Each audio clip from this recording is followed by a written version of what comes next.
Whatever happens today, the weather will not be at fault. It is a spectacular day in Philadelphia, Pennsylvania. Temperatures in the mid-70s.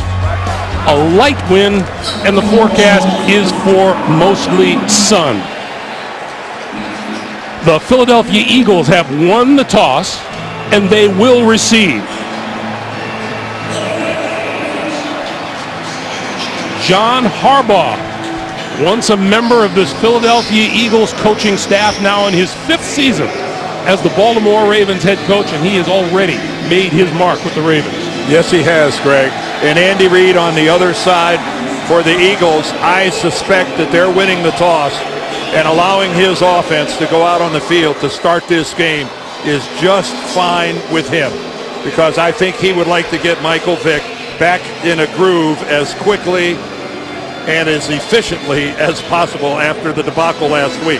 The 2011 season was a total disappointment for these Eagles, who went 8-8 and finished in a second-place tie in the NFC East. The good news for the Eagles is you could call it a debacle, but also you can call it a W. They're 1-0. Not every day you can turn in a performance like their offense did in Cleveland and still come out of it with a victory, and that's what they did. You saw number 22, Brandon Boykin. He is deep for the Eagles. Set to receive the kickoff, a packed house as usual here at Lincoln Financial in Philadelphia. And we're underway. Boykin will not get a chance to return this one, and the Eagles will start from their own 20-yard line. At quarterback, Michael Vick, looking to improve on a Week 1 performance that wasn't great.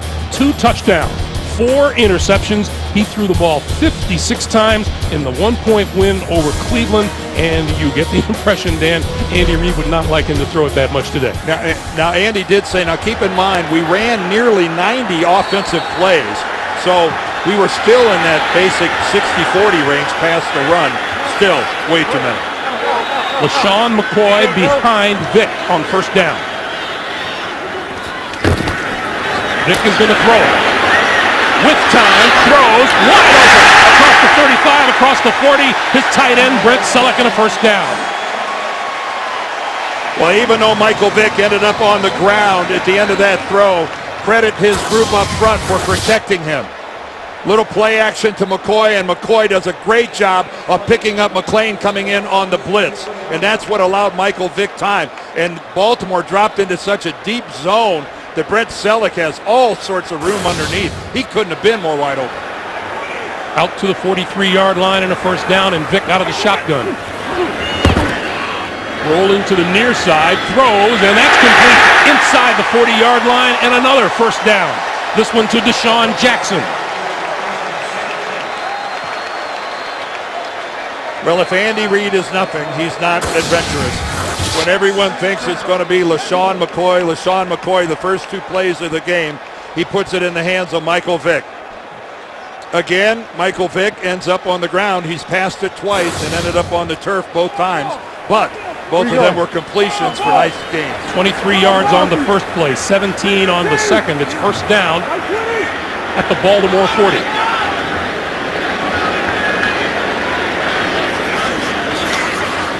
This is McCoy, right side, for a couple to about the 38-yard line. The offensive line tasked with protecting Michael Vick includes the huge left tackle King Dunlap at 6'9", 330 pounds. And among the many weapons the Eagles possess, running back LaShawn McCoy scored 20 touchdowns in his first Pro Bowl season last year. Second and 8.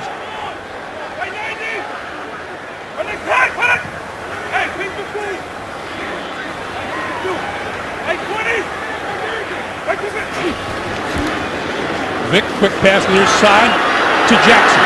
Jackson can't dance out of trouble and is brought down at about the 40-yard line. Up front for the Ravens, one of the best D linemen in all of football, number 92, Haloti Ngata. The linebackers include the seemingly ageless Ray Lewis, coming off his 13th Pro Bowl, entering his 17th NFL season. and a talented secondary led by the incomparable Ed Reed, who returned an interception for a touchdown in the opener against Cincinnati. Well, Vic has both Macklin and Deshaun Jackson on the field. The question now is, can they be effective? Can they play at full speed with their injuries, the hip pointer and the hand? 3rd and 10. 3-man rush. Vic throwing. And inside the 25-yard line for a first down. Jason Avant. Well, there is a laser from Michael Vick, and what a fantastic effort by Jason Avant. Working in the slot, watch him stretch out and make a hands catch, pull it to his body before he hits the ground. Michael Vick fitted into a window, and his wide receiver went up and got it. That's a 16-yard pickup and a first down for the Eagles. Now at the Baltimore 24. Vick roll, short pass, that's complete. This is Selleck, the tight end, to about the 19. Ed Reed coming up from the secondary to make the stop. Well, the players for the Eagles are doing some awfully good executing of the plays, but Marty Morningweg, the offensive coordinator who calls the plays, he and Andy. I know Andy says I script the first the start of this game, the first 10 plays, and take a look at it. 1 running play, 5 passes, and we have seen a very sharp Eagle offense. Particularly Michael Vick, who now hands it off to Morris Johnson. And Johnson, the rookie free agent out of Tulsa, normally a wide receiver, lined up in the backfield.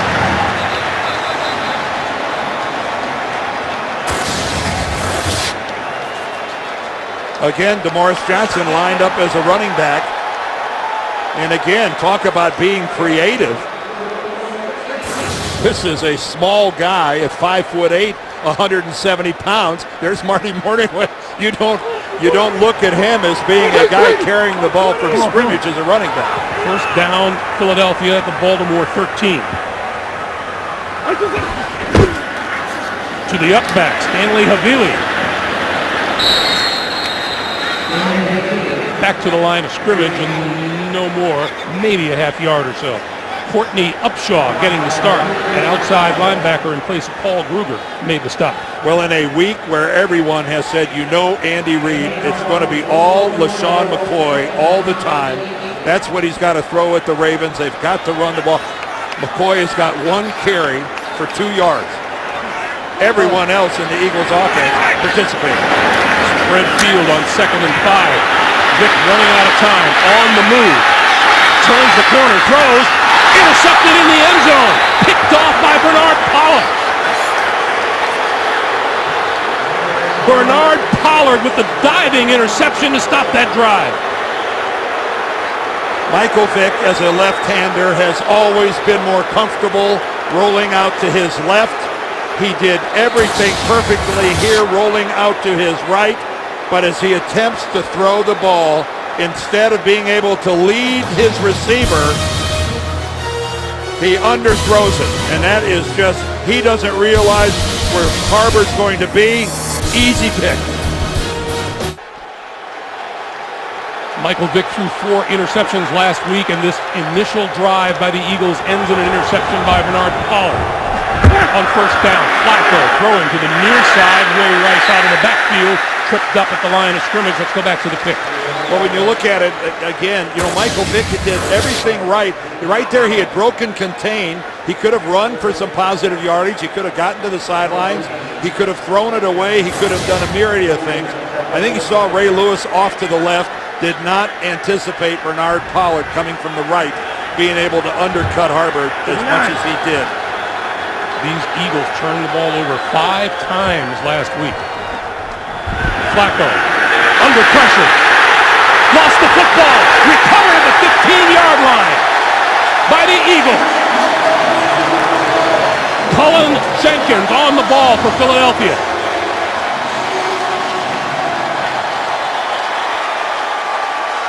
Flacco has the pocket deteriorating around him.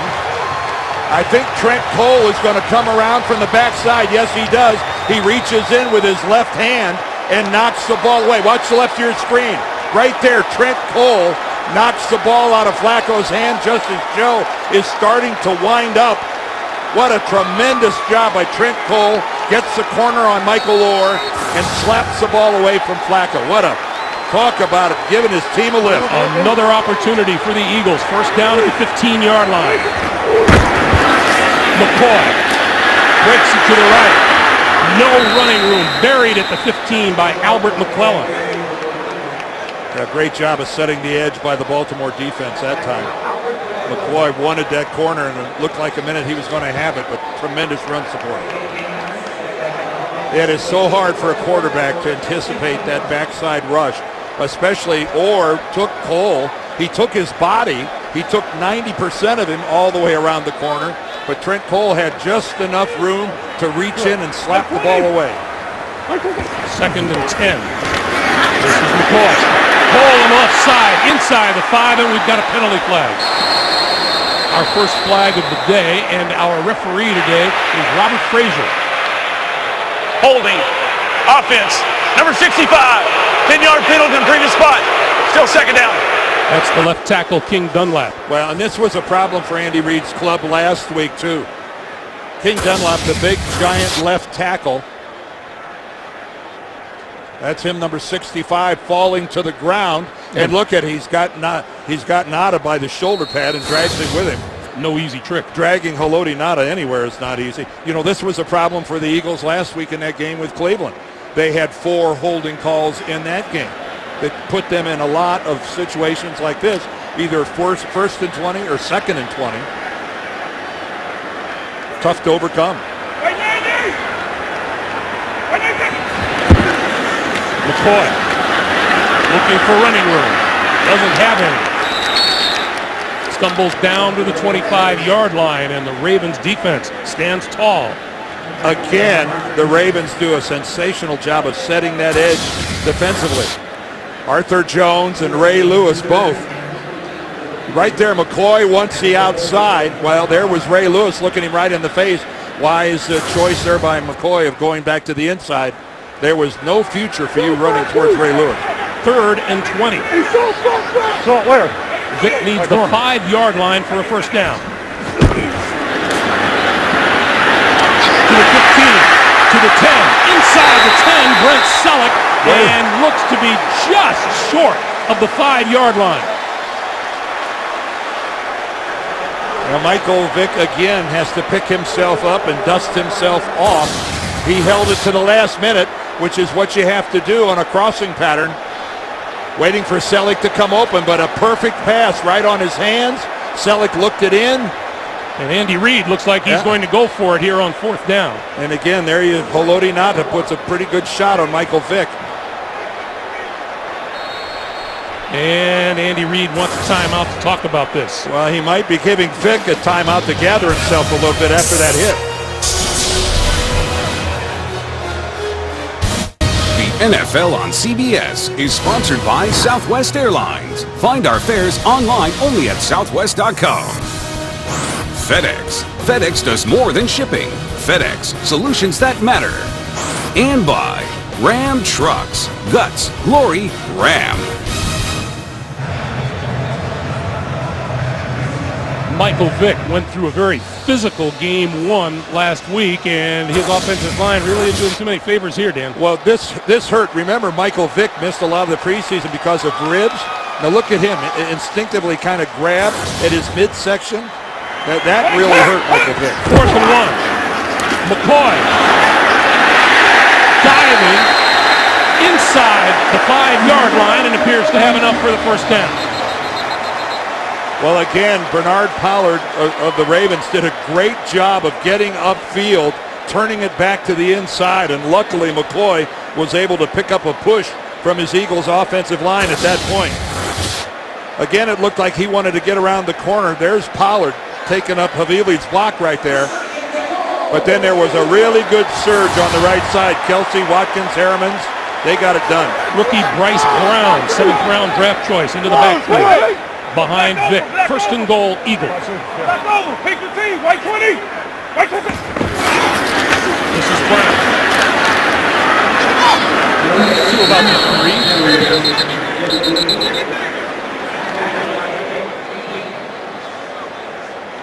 Well, Baltimore is serving notice that they're not going to get, while they got pushed off a little bit on that fourth down play, by and large, they have been contesting the run pretty darn well.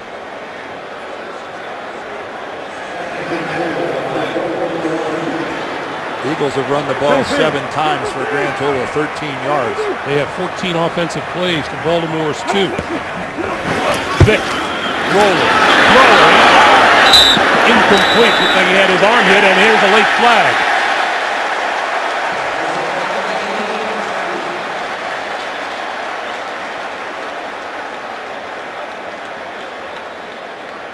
Robert Frazier from Dallas. Personal foul. Roughing the passer. Defense number 20. Blow to the head. Half the distance to the goal. First down. Ed Reed, the guilty party. It'll be first and goal. And there's Ed Reed coming off the corner.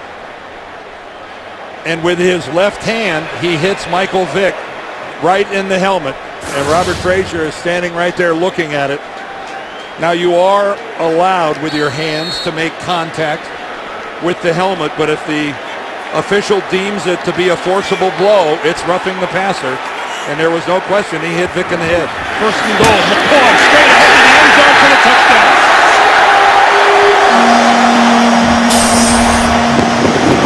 And I'll tell you, Michael Vick got hit again as the Ravens exploded through the line. He barely got that handoff. I'm telling you, this is a sore Michael Vick coming to the Philadelphia sideline. Watch this explosion upfield by Nadas. He's not blocked. And then Michael Vick gets hit down around his legs. I couldn't see exactly. We'll see from here who it is that gets him down low. Boy, that is a rough. That was Kimoyatu, the nose tackle that was wrapped around Vick's ankles. Great touchdown for Philadelphia, but Michael Vick has been paying a price for it. Extra point by Chaz Henry is good. 5:40 to play in the first quarter. The Eagles take advantage of the turnover and lead Baltimore 7-0. Michael Vick on the sideline. Dan, you're saying, we talked about it during the break, he can't help but maybe be sore already. Well, that shot that he took from Elodi Nata, that there's no question that hurt. That hurt quite a bit. But the good news is, he's standing, walking around on the sideline, and not being looked at by the training staff. Deontay Thompson is deep for the Ravens and will run it out from about 6 yards deep. The 20, the 30, and out across the 40-yard line. A terrific return. Knocked down by David Sims, number 21. Michael Vick picked off in the end zone. Came right back, though, after the recovery of the fumble. And LaShawn McCoy's touchdown. Baltimore trails for the first time all season. Well, the Eagles have run a grand total of 15 plays, but that has involved Michael Vick taking more than his fair share of hits in what you would think would be 15 plays worth of work. And that one from Elodi Nata really got him. Ed Reed comes in and makes contact with his helmet. That was a large play as it gave the Eagles a first down, and they ultimately scored. Deontay Thompson's 49-yard kickoff return has the Ravens set up at their own 42. Flacco to throw. He's got his man inside the 40 to the 35. That's tight end Ed Dixon for a first down, and here's that Baltimore no-huddle offense. Well, Nate Allen and the Eagles had good coverage, but the route and the throw were absolutely perfect. Joe Flacco could not have put it in a better place for Ed Dixon to make a catch in what was, against what was really tight coverage. Ray Rice and Vontae Leach behind Flacco. 23-yard pickup, first down at the 35. This is Rice. Just inside the 32 to 29. Nate Allen coming up from the secondary for the tackle. Well, we asked John Harbaugh when would he like to see the ball snapped in this no-huddle offense, and he said, I'd like to see it go somewhere between 15-20 seconds left on the play clock. It's going to be up-tempo. We want to make this a fast game. 5 is Rice again, and Rice with a first down inside the 25 to the 24-yard line.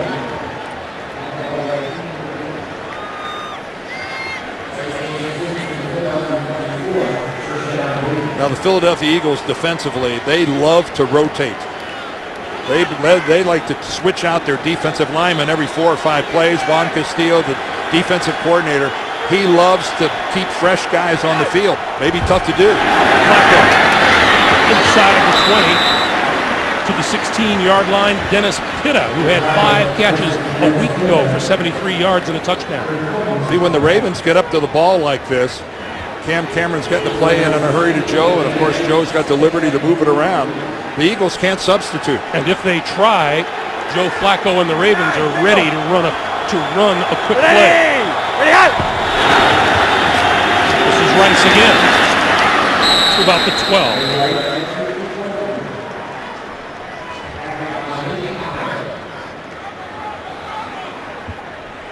We're going to leave the play clock in up here. You can take a look at it, keep your eye on it, see if they're able to make this an up-tempo game, snapping the ball with high teens or 20 seconds left on the clock.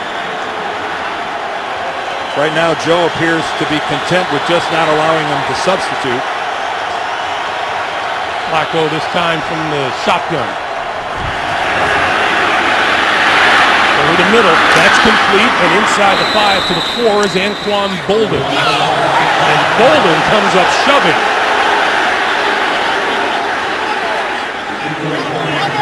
Didn't like something that happened at the end of the play. Well, there's no laundry on the field, so nobody's going to get called out for making a stupid penalty. First of all, outstanding blocking up front. Flacco puts it right on Boldin's hands. Trying to see what goes on at the end. That's Kurt Coleman, number 42 on top. Oh, he's still trying to pull the football away. I think Anquan Boldin thought that Coleman kept playing long after the play was over. 2nd and 3. This is Vontae Leach to the end zone for the touchdown. And a little bit more shoving in the end zone between Eagles and Ravens. This is more than shoving now. There's a flag on the ground with this one. And again, and it continues. Now Vontae Leach and Coleman are squaring off.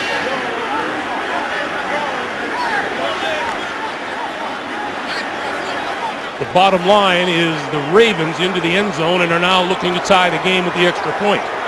We could see what got it started to play before, where Kurt Coleman kept trying to pry the ball away from Boldin long after the play was over.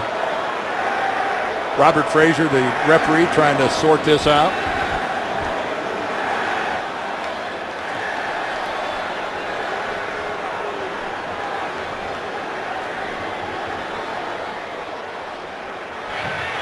After the play, personal foul, defense, number 97.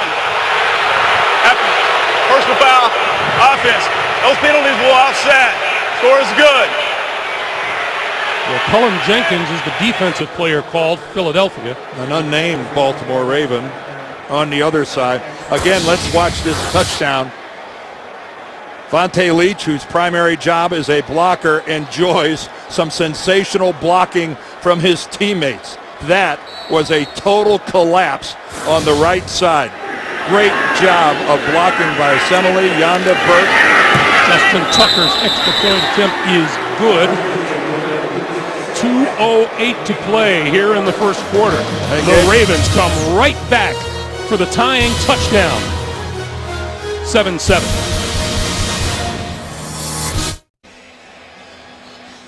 Joe Flacco on the left, Michael Vick on the right. 2:08 to play here in the first quarter of a 7-7 game.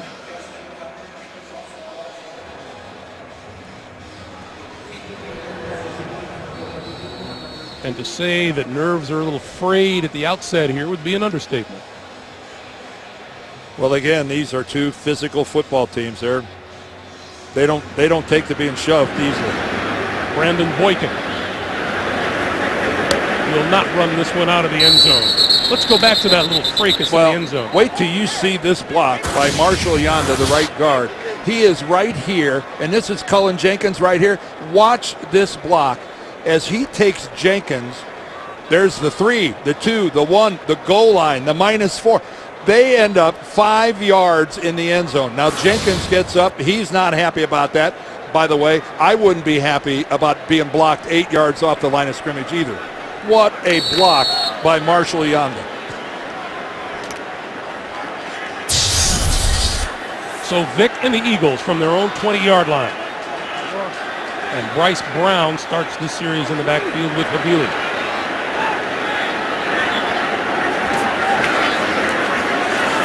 Vic with time, wafting it, and that's complete. And decked at the 40-yard line is the tight end Brent Selleck. Bernard Pollard administered the hit. Selleck held on. Well, Selleck might have been down, but he pops up and gets a crowd in it. Leading with the shoulder. Now, right here, he's a defenseless receiver, so you can't hit him in the head. And Bernard Pollard had the helmet off to the side and hit him with the shoulder.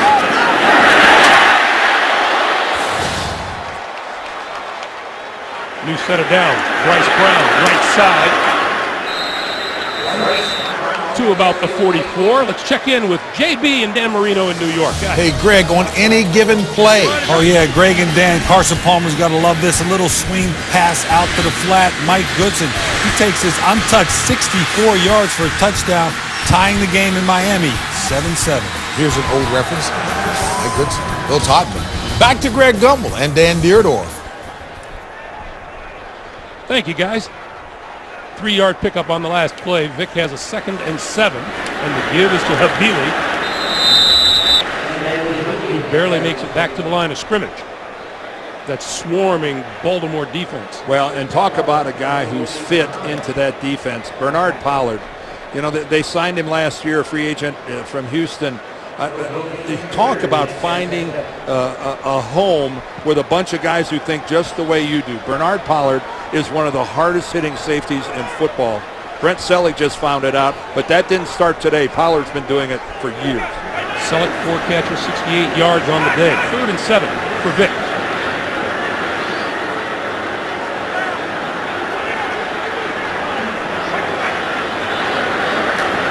On the blitz, and he gets buried back at the 36-yard line. Bernard Pollard. Well, the line stunt, it's just a 4-man rush.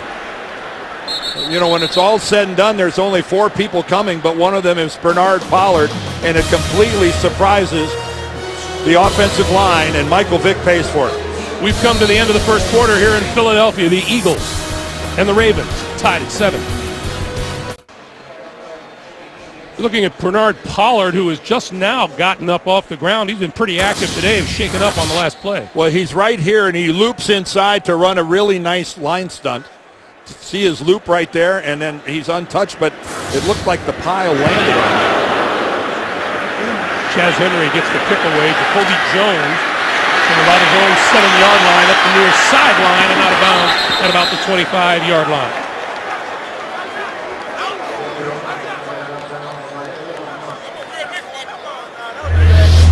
Hey, the Facts of Life star, the baseball MVP, and 3 wounded castaways back for a second chance.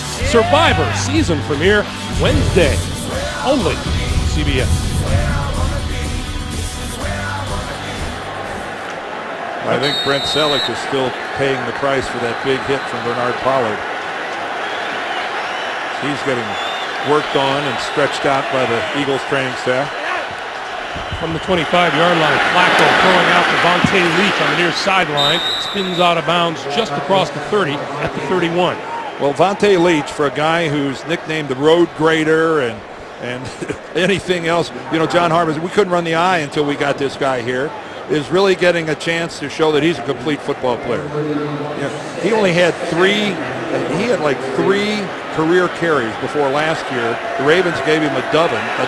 He's already got a rushing touchdown today, and now he's getting involved in the passing game as well.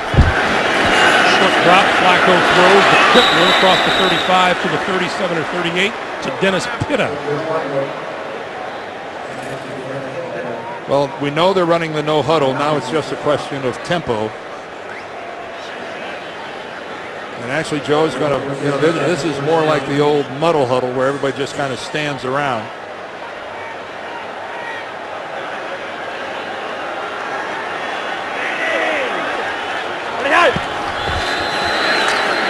Flacco into flat. And out of bounds at about the 40-yard line is Pitta once again.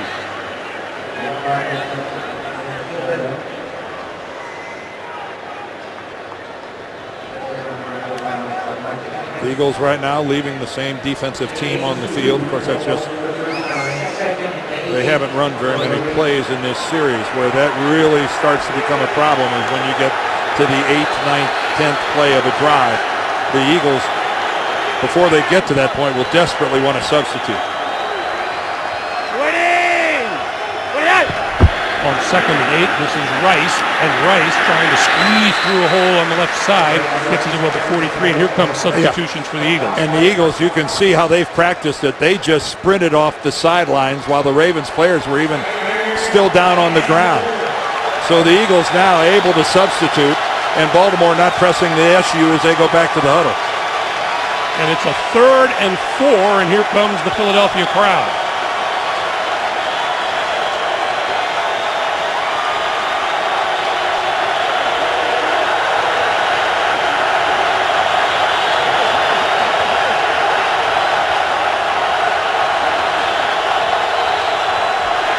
From the shotgun, Flacco lofts it out for Rice, incomplete. Looking for a flag, not going to get the call.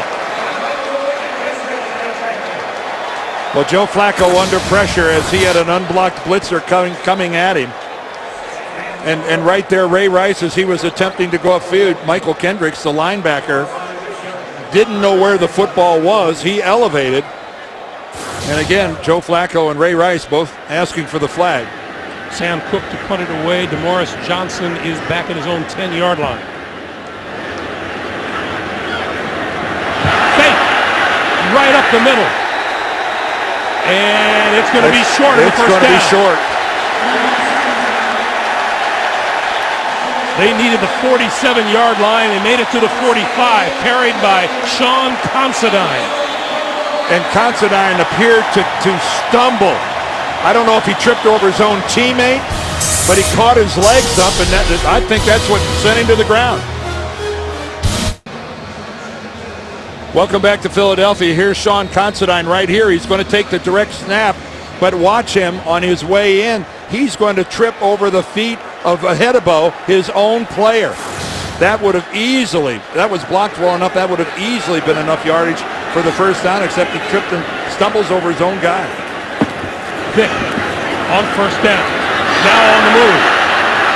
Falls forward just inside the 40 to the 39-yard line. Now John Harbaugh. Oh, here we go. Here's a late flag and more scuffling. It looks like punches thrown on the far side. Deshaun Jackson and Kerry Williams. And they're still going now. One official threw a flag early, a second official threw one, and now Arthur Jones at the last minute gets in there.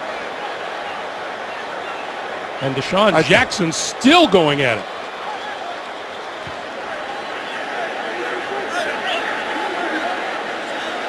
Well, replacement officials, regular officials, it doesn't matter now. You've got to get control of this game. The coaches have to get involved. This is on the edge of getting really, really not nice. And that's the NFL has prided itself in not letting games get out of control. And right now, between Andy Reid, John Harbaugh, and the officiating crew, it's time to rein this baby in.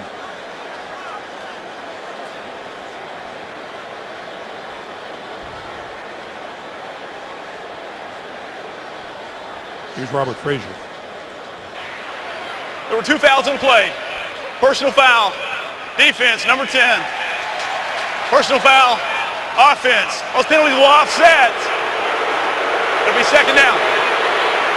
Well, I think he had the numbers. Reverse. Number 10 is Deshaun Jackson for the offense. They're on the right side. Jackson throws a left. He comes back, gets one in the chops. And that's number 29, Kerry Williams, the cornerback. Yeah. Arthur Jones then comes in and he pulls him off. And he's got no business getting involved in that. But again, offsetting fouls. In essence, no harm, no foul. Second and 4. Vick over the middle, tipped and almost intercepted. Oh, Ray Lewis. Ray Lewis got a hand on it, and Michael Vick again Picks himself finds off the himself turf. staring at this beautiful blue sky in Philadelphia from flat on his back. You can see Ray right there in the picture. And I don't know if Michael thought he was going to throw it over him to get the Brent Selleck, or he never saw him. But luckily for Michael Vick, Ray Lewis's momentum was carrying him to the right, and he wasn't able to plant quickly enough to get back on the football. 3rd and 4. Vick rolling left, throwing. That's complete. That's good for a first down inside the 30 to Deshaun Jackson. And that was an absolute perfect play call for the situation that Dean Pease was bringing at him from the Ravens, because they blitzed from the far side of the formation. So Michael Vick is rolling away from the blitz. Of course, he's rolling to his left, where he's much more effective, and you can see the quality of the football that he delivers to Deshaun Jackson. And Jackson and Kerry Williams Are still going at it. They are not feeling the love at the moment. That still is pretty close to boiling over. First down, we get a whistle. And another Eagles penalty is going to back him up. Ball start. Offense. Number 69. 5-yard penalty. Still first down. That's Evan Mathis, the left guard. When we visited with Andy Reid, he was lamenting how many times that his drives had to start in a long yardage situation because of a pre-snap penalty or a holding call. It's just very frustrating. 1st and 15s, 1st and 20s. We've seen them already in a 2nd and 20. He said our good runs were called back and we end up throwing. I think you can see a little more balance there for Philadelphia today. Exactly 11 of each. 1st and 15. This is McCoy. Right side, running room. Airborne to the 27-yard line. Ladarius Webb with the stop. JB and Dan Marino in New York. Greg and Dan, reminiscent of a Dan Marino touch pass. Oh, thank you, JB. Off of Eli Manning, interception.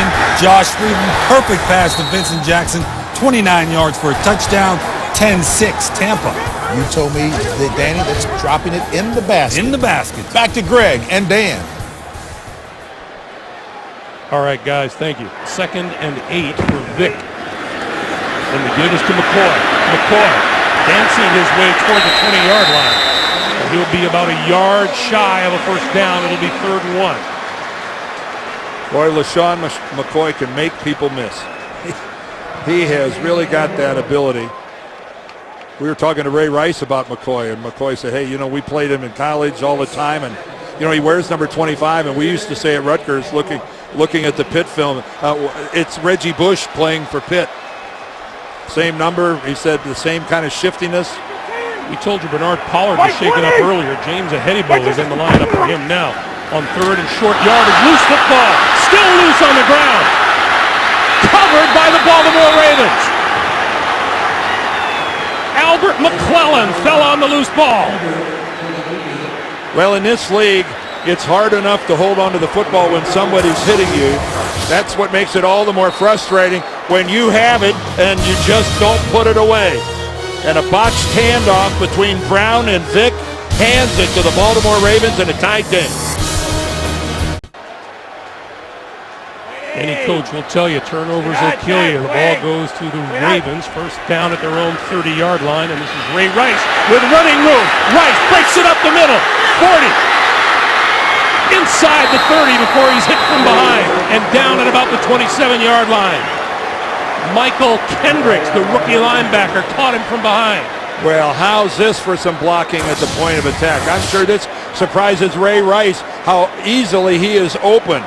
Take a look at this hole. Assembly comes all the way over from the right tackle position on a trap block.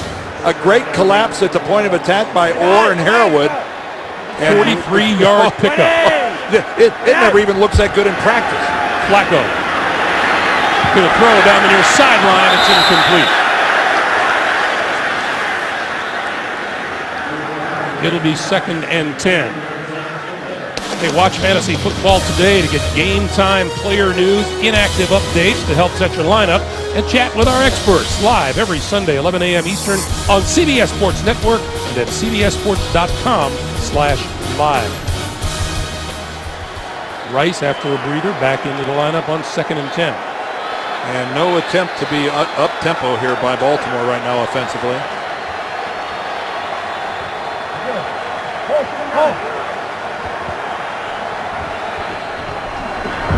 Flacco from the shotgun. That's complete to Tandon Doss, the second-year wide receiver out of Indiana. I like the way Doss kept fighting, though, after contact. A lot of wide receivers in today's game are quick to drop the cover the minute they've got somebody on him, but Tandon Doss, young guy fighting for some playing time, spun away, took an extra couple of hits, and picked up another couple of yards. Like the effort. 6-yard pickup. It'll be 3rd and 4.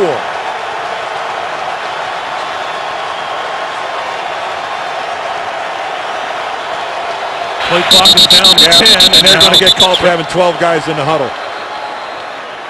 Looked like Torrey Smith leaving the field I late. feel it was substitution. He was. You know, the definition is whether he was never in the huddle, so.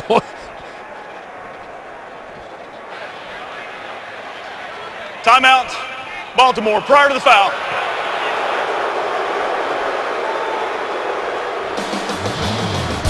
Okay. Look at that. Sherlock Holmes is back, and in a city of unsolved crimes, he's the biggest mystery of all. Elementary premieres Thursday, September 27th, only CBS. On that last play, it appeared that Coach John Harbaugh called timeout, probably seeing what was going to happen with his 12th man trying to get off the field. Which he can do to the official standing right in front of him on the sideline. He can take the timeout. Robert Frazier, though, the referee, with what he was looking at, did the right thing by throwing the flag. You can't have 12 guys on the field like that and then sprint one off and snap the football. Each team now with 2 timeouts remaining here in the first half, which has 8:38 remaining on the clock. Now, having given you that explanation about Harbaugh taking a timeout, Andy Reid was having none of it. He had a piece of Robert Frazier during the timeout there as he was letting him have it. Here's a big 3rd down.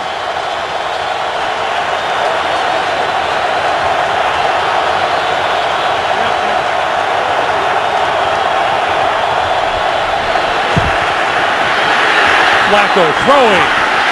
Touchdown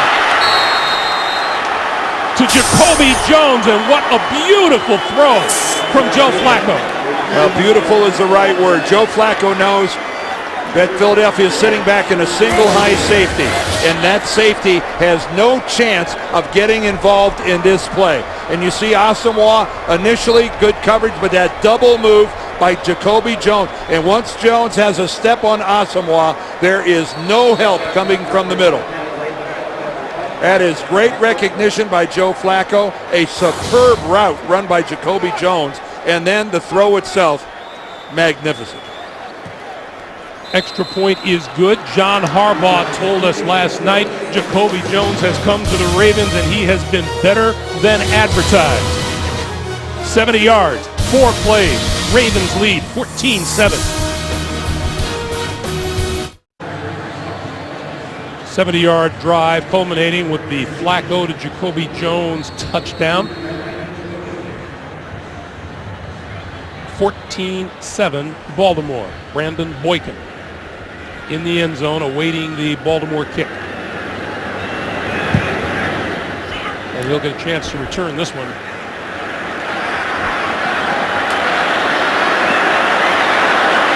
Just across the 15 to the 16-yard line, and let's go back to the TD. Well, the first thing Joe Flacco does is identify that there's only one safety. Coleman is here. He knows he's got this whole part of the field. Here's Jones and Asamoah in their little battle over here to the far side. So Joe Flacco knows he has no threat coming from the inside to the deep outside.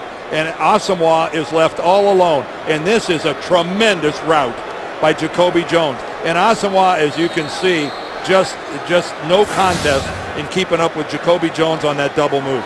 A beautiful move, but against the right defense. First down now, Vick. Deep drop. On the move, looking, going to run it out of bounds at about the 21-yard line. And down goes one of our technicians. Well, that's how you pick up the best sound of the game. By having it happen right on your by having it happen right on your chest. Ow. Well, it was a smart play. That's Ryan Hoover of our crew, and I'm afraid that's not covered. And he bounced up. He bounced up with Yes, a he smile. did. 2nd and 4. McCoy. Close to the 25-yard line, be about a yard short of a first down. Well, Philadelphia is in no psychological position here to do a 3 and out. So this 3rd and 1 a little more critical than most. There's Joe Flacco playing in front of 45 members of family and friends. He really grew up in a house that's 2 to 2.5 miles from the base of the Walt Whitman Bridge. So he's from these parts. 3rd and 1, completely empty backfield.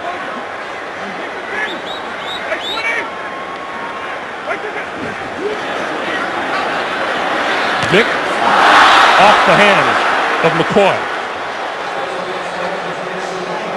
That's the problem with throwing the ball on 3rd and 1, is that you design a perfect play, but it's not 100%.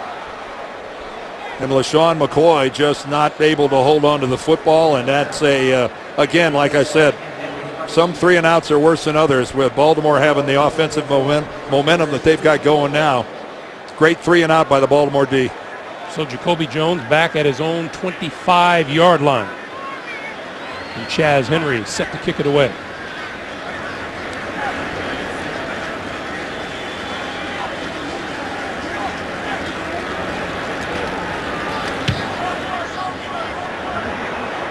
Jones will let it bounce, and it takes a Ravens bounce before the Eagles kill it just inside the 45-yard line.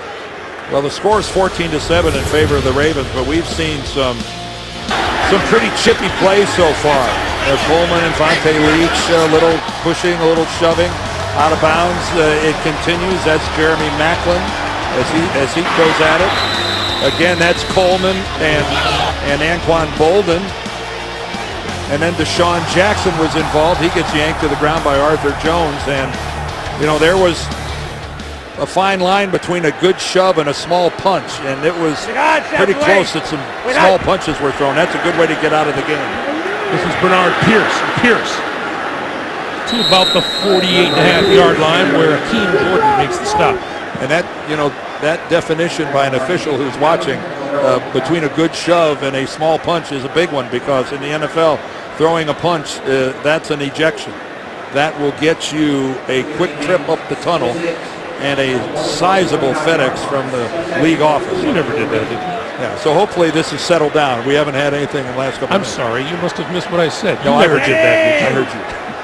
Well, back then the league office didn't, they weren't as active in finding players as they are today. 2nd and 5. A little different environment.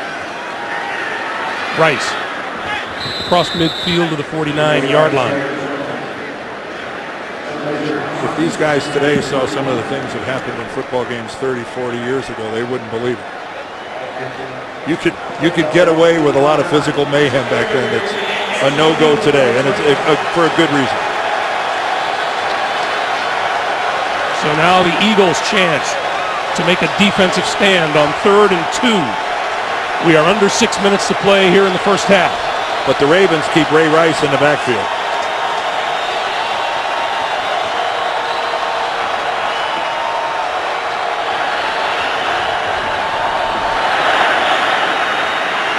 Flacco under pressure and throws it out here to the side. Rice made the catch, and he was immediately hit by Michael Kendricks, the rookie linebacker. Well, Michael Kendricks has Ray Rice all the way, and this was a pretty easy deal for him. You can see he's just locked on Ray Rice. He floats right out there with him. Joe Flacco wanted to go downtown with it, and by the time he came back to Rice, there was nowhere to go.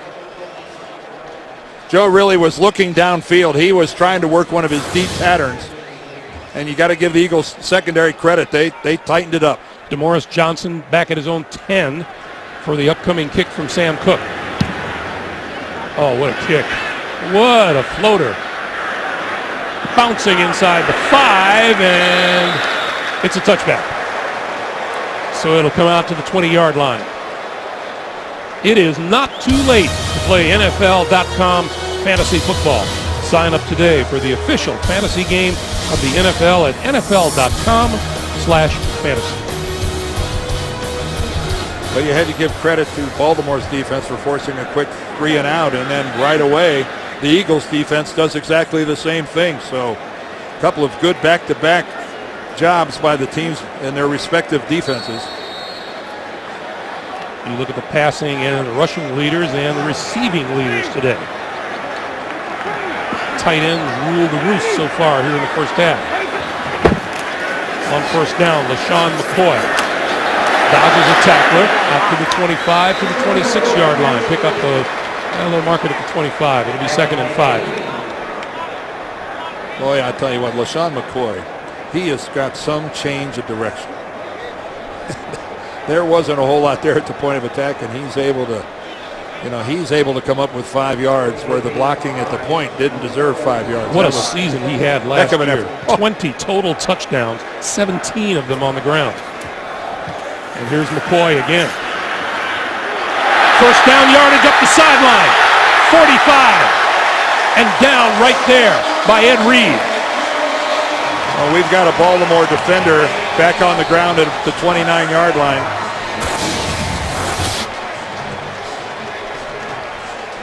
Take a look at that right there. Well, we just got done talking about making people miss, and Jimmy Smith gets nothing but air as he floats by. That's Donnell Ellerbe. Help to his feet. We'll take a break with 4:02 to play in the half. That's fourth-year linebacker Donnell Ellerbe, who left the field under his own power. Meanwhile, Bernard Pollard, who was being looked at on the sideline and had not returned to action since then, has gone to the locker room. And as soon as we find out anything on him, we'll let you know. First down for Vic and the Eagles at their own 45. Vic complete. Inside the 40, diving to the 36 is Deshaun Jackson.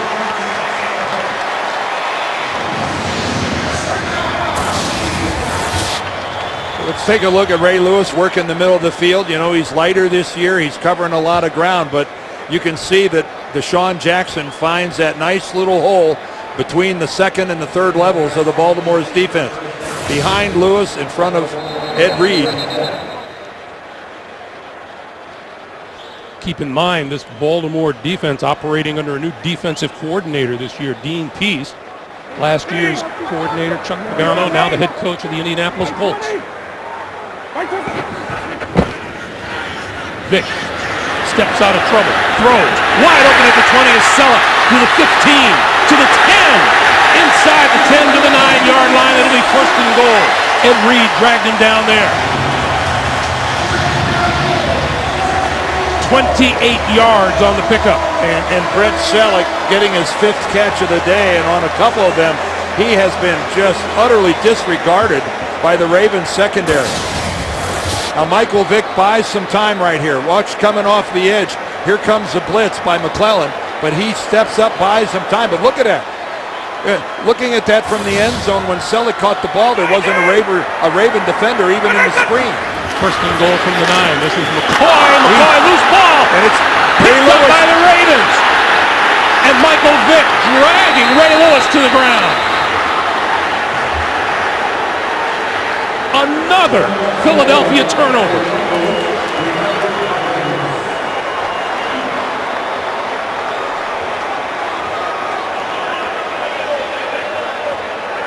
Well, Ray Lewis had to be stunned that the ball's just lying on the ground.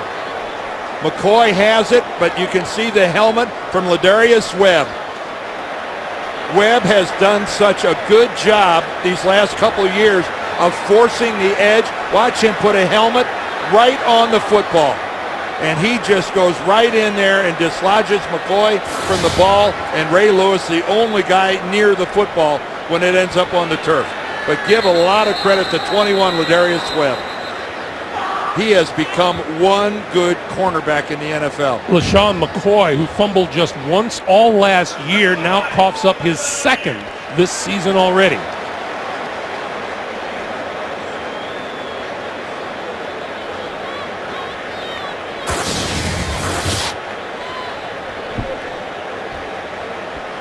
We're going to go under the hood, I think, to review whether or not Ray Lewis was down by contact, but let's take a look. I don't think there's any question as to whether or not it's a fumble. No, it is a fumble. So the question's got to be, was Ray Lewis touched there before he got up? Yep, and he's by a foot. Yep. It looks like they're going to spot. There's no question the ball belongs to Baltimore. The question now is where they're going to spot it. That is Ray Lewis's 20th career fumble recovery. You know, Ladarius Webb, he's not a big guy. You know, talking to Dean Pease about his ability. You know, some corners have this reputation that the only thing all they want to do is cover. They want to turn and run with somebody.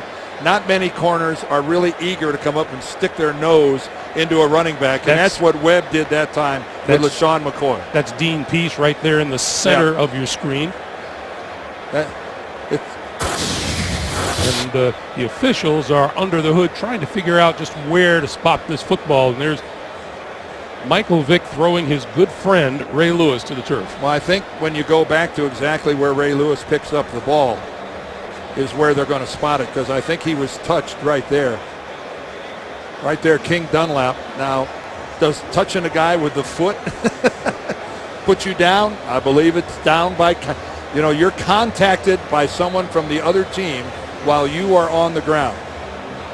And that appears to have happened right there. Ray Lewis's knee was still on the ground. Here comes Robert Frazier. After further review, after the fumble, the Baltimore player was down by contact. It will be Baltimore's ball at the 9-yard line. Clock operator, please reset the game clock. And again, as we've been documenting, it's the touch of King Dunlap's foot right there on the left leg of Ray Lewis. That is contact. So it's Baltimore ball inside the 10. Good work by the officiating crew of going back there and getting it right. But again, the big play is not negated. Another Eagle turnover.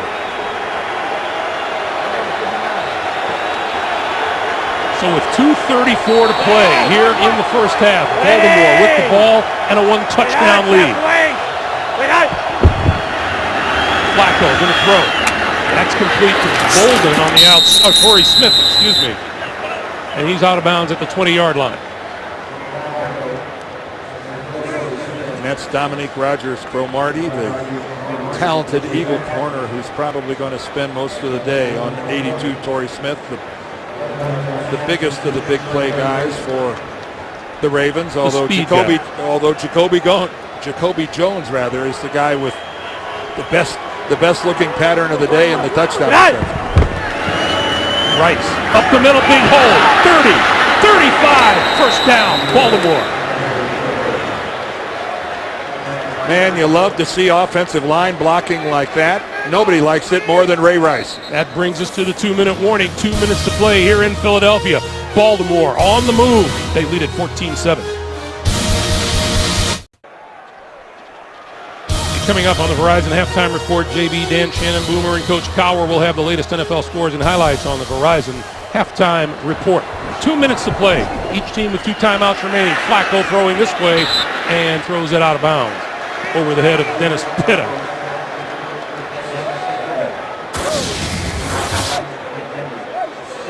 Still looking at the left all the way, and it just comes down kind of awkwardly, dragged down by Trent Cole. Joe Flacco, a big man, 6'6", 245, and as Greg talked about earlier, kind of fun playing only about 6 or 7 miles from where you grew up.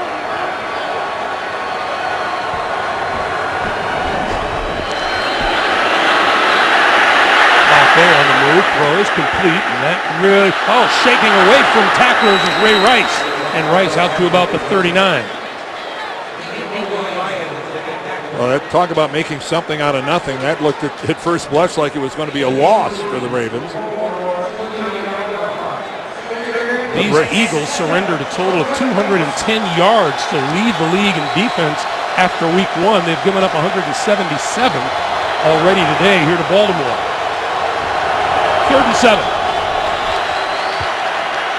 Flacco pulls it down, now throws, and coming across is Dennis Pitta, but he's dragged down by D'Amico Ryan. Yeah, a pattern and a completion that had no chance of a first down attached to it because of where Ryans was, and Joe sees him, but he obviously had no other options because he had all sorts of time in the pocket.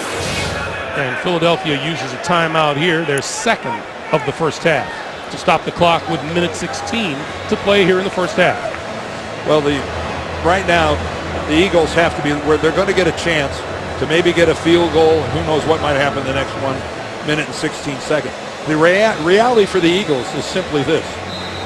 They're coming to the end of their 6th quarter of football here in this 2012 season, and they have turned the ball over 8 times. They had 4 interceptions and a fumble last week in the game against Cleveland, and now they've turned it over 3 times in the first 2 quarters of this game. Now, if there's bad news for the Ravens, then they only have 7 points off of those 3 turnovers. Another terrific kick from Sanford Cook. This is DeMaurice Johnson from his own 3 and spins down at the 5-yard line, courtesy of Brendan Ayanbadejo. Now, Ayanbadejo has been a great special teams player for a long time. Well, the score is 14-7. Let's take a look at how that came to be. A great drive by the Eagles ended with Michael Vick throwing an interception in the end zone. And then Joe Flacco hit from behind by Cole. And then LaShawn McCoy gets a touchdown for the Eagles to put them up. Then Vontae Leach counters, makes it a 7-7 game. And then Jacoby Jones, after an outstanding double move on Nnamdi Asomugha, takes in a perfect pass from Joe Flacco to make it the score we have now 14-7. So now the Eagles 94 yards away, 1 timeout remaining, 1:05 on the clock, and the give is to McCoy, left side. And it looks like they'll be willing to run out the clock here in the final 55 seconds of the first half. Yeah, inside your own 10-yard line, nothing good's going to happen here. You see what the Eagles have done in the final 2 minutes of each half in week 1. And, you know, all things considered, the way the Eagles have turned the ball over, Andy Reid really ought to be happy being down just a touchdown. The word happy and 8 turnovers cannot be in the same sentence. Not for a football coach. Relatively speaking. They can't even be in the same paragraph or in the same book. This is McCoy. McCoy slammed down at the 11-yard line by Pernell McPhee, and that likely will be the last play of the first half. Or let's see. Well, Baltimore has, with their timeouts, they could take a timeout. They've got another one left after this if they wanted to force a punting situation and get after the kicker and see if they could get a blocked punt. They have stopped the clock with 25 seconds to play. Once again, remember, the usual suspect coming your way on the Verizon Halftime Report. JB, Dan Shannon, Boomer, and Coach Cowher. Latest NFL scores and highlights on the Verizon Halftime Report. Joe Flacco, so far so good in front of the home folks.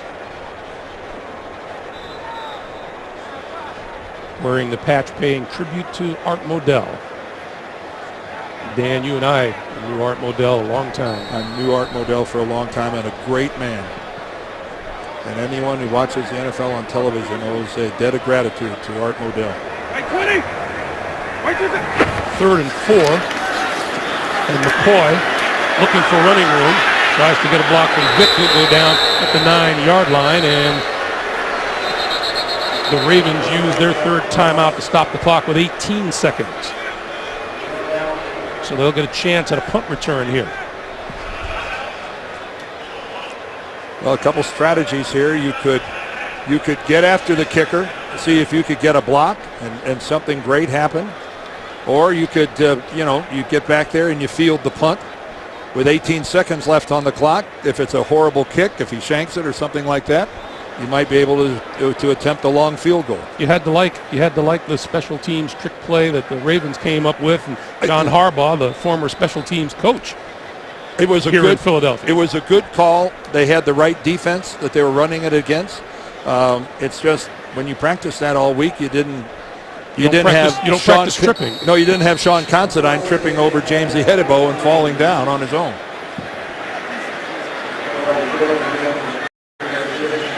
So Chaz Henry kicking it away to Jacoby Jones.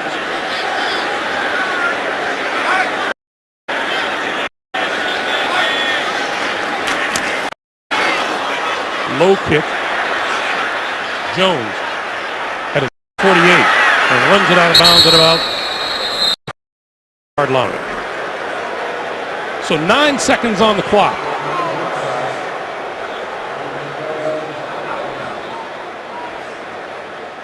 And here in the first half, the numbers for Joe Flacco and Michael Vick. Ray Rice with 78 yards rushing, Sean McCoy with 58. And then Dennis Pitta and Brent Selleck, the tight ends, leading the way receiving. Well, the Baltimore offense, without any timeouts, this obviously has to be some sort, either a pass to the end zone or a sideline pass to stop the clock. To the near side, and out of bounds is Anquan Bolden. And that picked up about 8 inches. They ran that play for maybe, I'm not sure, they gained a foot out of that. And here comes Justin Tucker, the rookie free agent kicker out of Texas. And he will line this one up from about 55 yards out.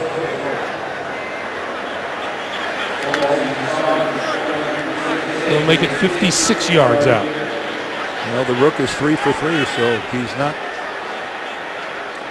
Life so far in the NFL is perfect for him. So here we go, Justin Tucker. Kick is on its way, and he got it.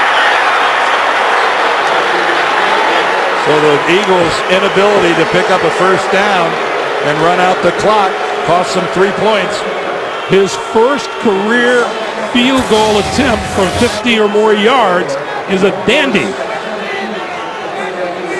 And even though Billy Cundiff had a good career in Baltimore, I think most Raven fans are pleased to see a new man at the wheel of the kicking game. You know what? That kick cleared the crossbar by a lot.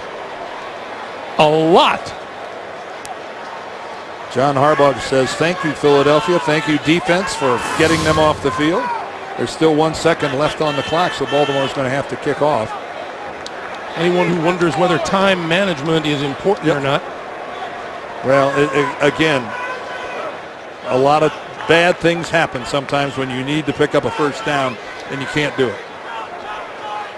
And I would say that Andy Reid's blood pressure right now is pretty darn high.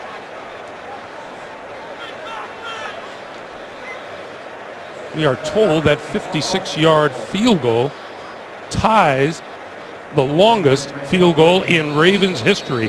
Wade Ritchie kicked one in 03, 56 yards. I can tell you the 8 inches they picked up on the play before had no bearing on the length of that kick. Short squibber on the ground, grabbed at midfield, and that's halftime.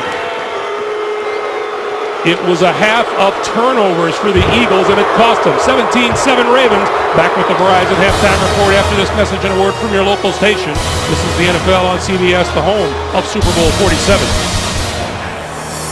Back in Philadelphia as we get set for the start of the second half. Baltimore's Ravens leading the Eagles by a score of 17-7. Let's take a look at the DirecTV Ultimate Picture Cam. Well, I'll tell you what, a lot of teamwork involved here. The defense forces a 3 and out, and then they run one play offensively, but then a great kick, 56 yards by the Rook. And again, a wonderful first half for the Baltimore Ravens, who get the ball to start the second half. Momentum is clearly on their side. Welcome back, everyone. Greg Gumbel along with Dan Deerdorf. We were out to dinner the other night. Someone walked by and said, "Go Birds," and we thought, they're both birds on both sides of the ball today, but it's clearly the Baltimore Ravens who have had the advantage thanks to turnovers. Well, again, it's been this chronic issue with the Eagles. 5 last week, 3 in the first half, and I can't imagine what Andy Reid said to his team. Yelling doesn't do any good. I'm sure there was some, let's just calm down. But, you know, now that they're down by 10 points, you got to wonder now, doesn't so much more of the burden fall on Michael Vick in the passing game? And the really tough part of it for Andy Reid now, he has to see the Ravens accept the second half kickoff here. And it's, again, the two defenses, it's been a hard-hitting game. We went through a period in the first half where a couple melees almost broke out, and luckily we got through that section. From the goal line, it's Deontay Thompson. Thompson looking for running room to the near side of the field. Stiff arm and gets him out of bounds at the 23-yard line. Brandon Boykin ran him out as we look at some halftime numbers. And again, this number here just won't go away for the Eagles. Keeping track at home, that's 8 turnovers with the 5 last week in 6 quarters of football. And the Eagles with the advantage in passing yards, total yards, and time of possession. What counts is on the scoreboard. That's where the Ravens lead by 10.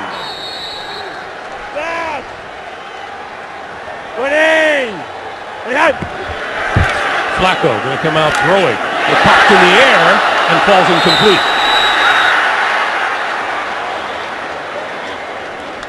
Well, a couple times in the first half, Ray Rice exploded through some gaping holes in the Eagles defense, and I thought that we'd see them get back to Ray Rice pretty quickly. Now they're trying to get it to him on a short screen, and Joe trying to throw a little touch pass in there. What he does is he bounces it off of Fletcher Cox.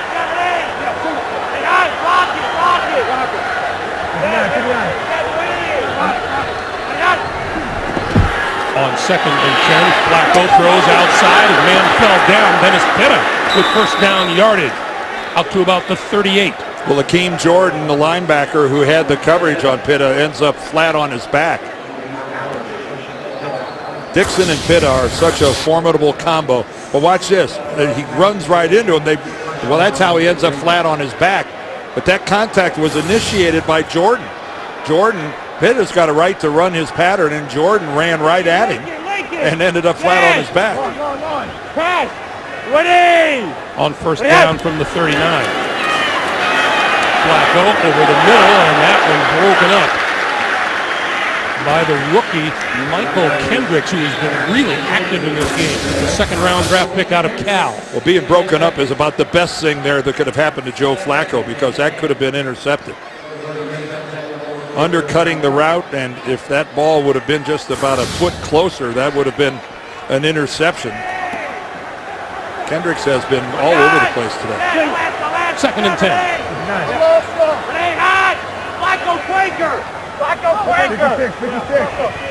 Only a single safety back for the Eagles. Flacco dodging trouble on the move, throws sideline, complete to Pitta. Well, is there anything better for a quarterback than a good tight end who's a security blanket? And in Baltimore, Joe Flacco has 2 of them. Well, yeah, he has 2 of them, and he and Dennis Pitta are great friends. But Pitta just came back, made himself a target, stationed himself right along the sideline. And, you know, when you got a big body like that, the defender behind you got a long way to go to get around you to try to get in on the ball. Pitta with 6 catches today to go along with his 5 from last week. 3rd and 2.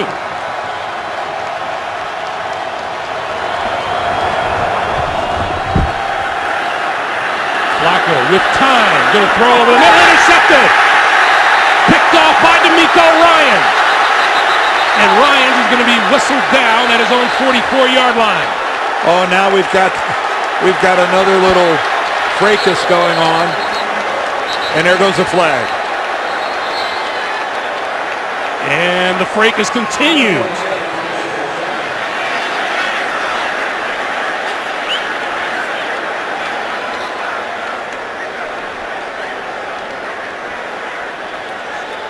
You and I were talking at halftime, Dan, that this could get a little ugly. Well, I mentioned if the officials didn't get a handle. I thought we'd moved past it, but apparently it's still awfully close to the surface. Well, Flacco got away with one when it was batted away by Kendricks, but then This time another linebacker comes underneath and picks it off. That's D'Amico Ryans. What a trade they made with Houston to get this guy. After the interception, personal foul, unnecessary roughness, number 27, Baltimore. 15 yards from the end of the run. It'll be a first down. That's Ray Rice. Well, let's start off and talk about what really matters, and that's the interception that Joe Flacco throws. He's got good protection. He got all day, and he throws basically into triple coverage. There were 3 Eagles in the middle of that. Now there's Ray Rice, number 27. Oh, and he comes in from behind and runs right into the back and almost looked like he stuck his helmet out and tried to almost a little headbutt. Saw John Harbaugh there trying to get everybody back on the bench. And by the way, since we've been talking about the turnovers, after a turnover-free opener last week, Baltimore has now turned it over twice today.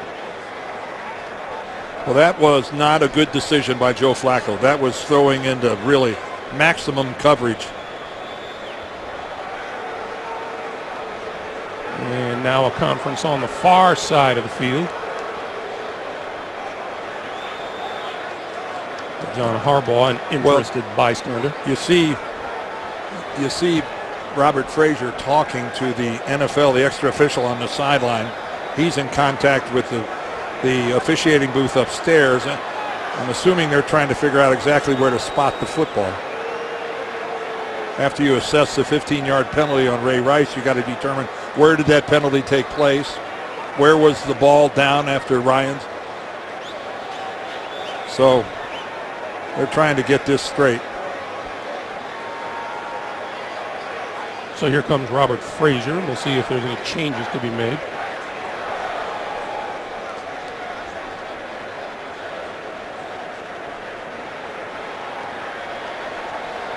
Right now, the ball is at the Baltimore 32.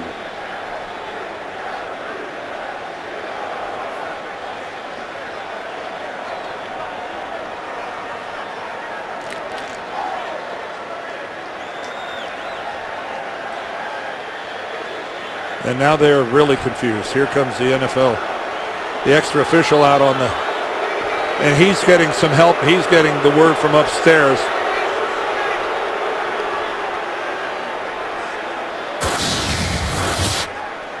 All right, take a look at it. There's Ryan's interception. He's down at about the 43. I can't tell if he was contacted there or not, but he was blown dead right there. So that's all there is to that.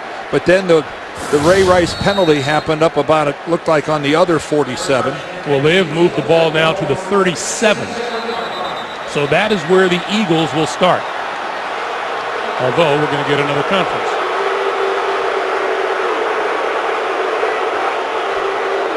Well, Ray Rice's penalty is a 15-yard penalty. What they're trying to determine is, do we spot it from where D'Amico Ryans went down after the interception, or do we mark it off from the spot of the foul, which was on the other side of the 50? Now they've moved it back, and they're going to do it 15 yards from where D'Amico Ryans went down. Well, it started at the 32, went back to the 37, now at the 42. And that's where Vick and company will begin. This is McCoy. For no gain. Well, this is where, over the years, in a situation like this, where there's a little momentum going with the other team, where the Baltimore Ravens defense has consistently made a stand. And that's what they're going to attempt to do right now. But this is as good an opportunity as the Eagles might have for quite a while to get back into this football game. And can Baltimore flush it? Vick. That's complete inside the 40 to the 37 to Stanley Havili out of the backfield. Albert McClellan drags him down.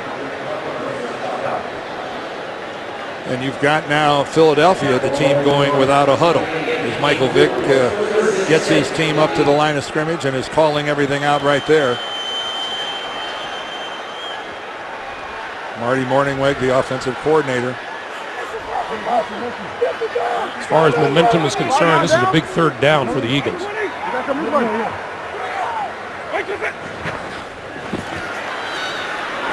To the outside, and that's complete. And a first down at the 30 to Deshaun Jackson. Well, Kerry Williams, these two guys have been at each other's throats earlier in the ball game. Thankfully, we got through that play without anything happening other than Jackson converting the first down. But Michael Vick enjoying good protection. It delivers a really good pass. That's a high percentage pass. And Deshaun Jackson pulls it in. From the 30, here's McCoy. Workhorse today. Inside the 25 to the 21-yard line. Ray Lewis with the tackle. And we have an Eagle down on the field at the 27-yard line. That is the center, Jason Kelce. Oh, and this is not good for the Eagles. Kelce started every game as a rookie last year. He'll be hard to replace.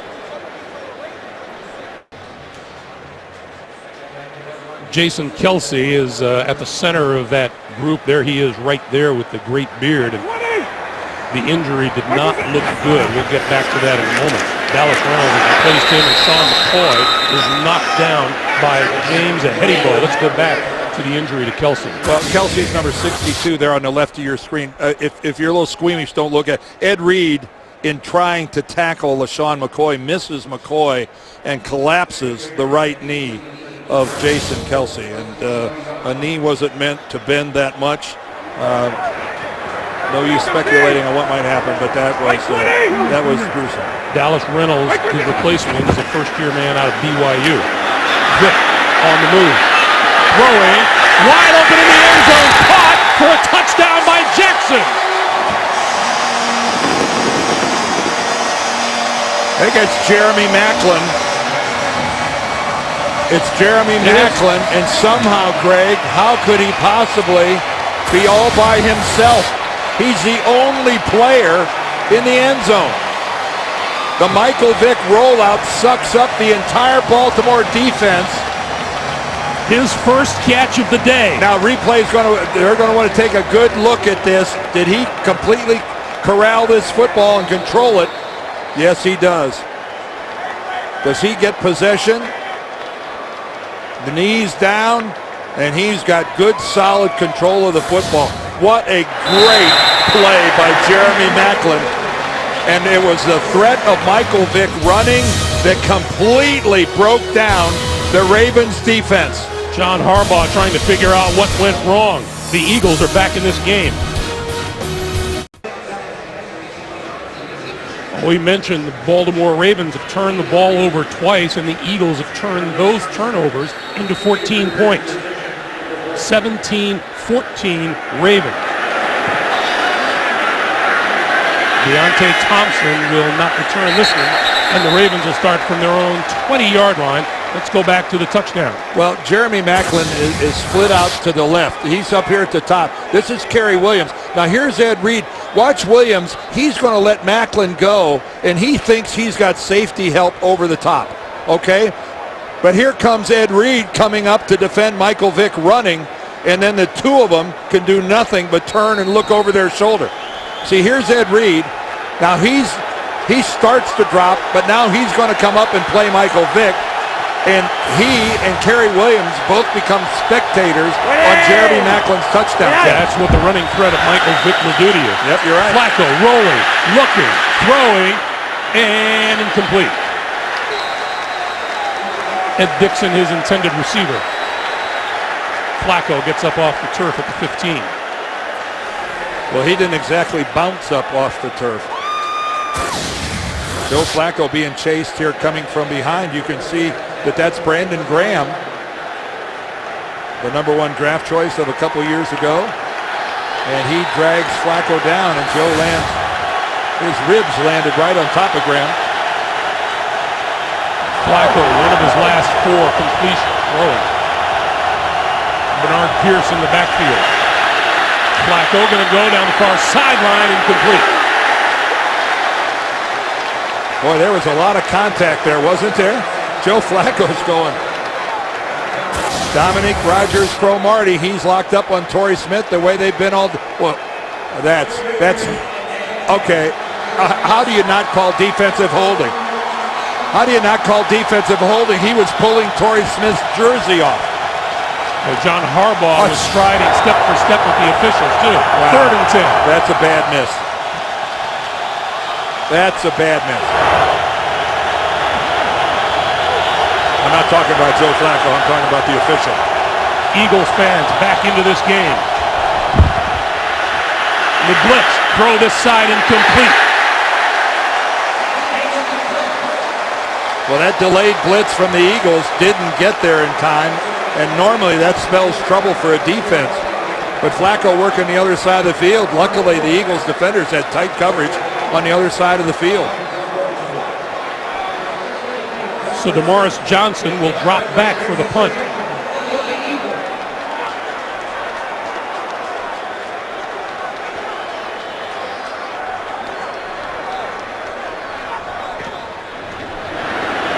High floater from Cook. From the 33. Not much there for DeMaurice Johnson. But the Eagles get the ball back, and Michael Vick in the offense with a chance now to tie, maybe even go ahead. It's 17-14 Baltimore. Tonight on 60 Minutes, Super Agent Drew Rosenhaus represents the NFL's biggest stars. His story, plus British singer Adele on 60 Minutes tonight. Only CBS. Do you have Adele on your iPod? I do not. Don't you really? You heathen. Really? Hey, you asked me and I told No. you. She's gifted. Yes, she is. From the 35-yard line. This is McCoy trying to turn the corner, and he won't be able to do it. Run out of bounds at the 32.5-yard line. JB and Dan Marino in our studios in New York. Arizona on top of New England. Oh, yeah, and after a New England block punt, Kevin Cobb 2 yards out to Andre Roberts. He goes in for the touchdown, putting Arizona over New England 13-9. Greg does have quite a few artists on his iPod, though, Dan. Back to Greg and Dan. I'm telling you, JB, really, I'm starting to worry about it. That's King Dunlap limping. Well, off the that's field.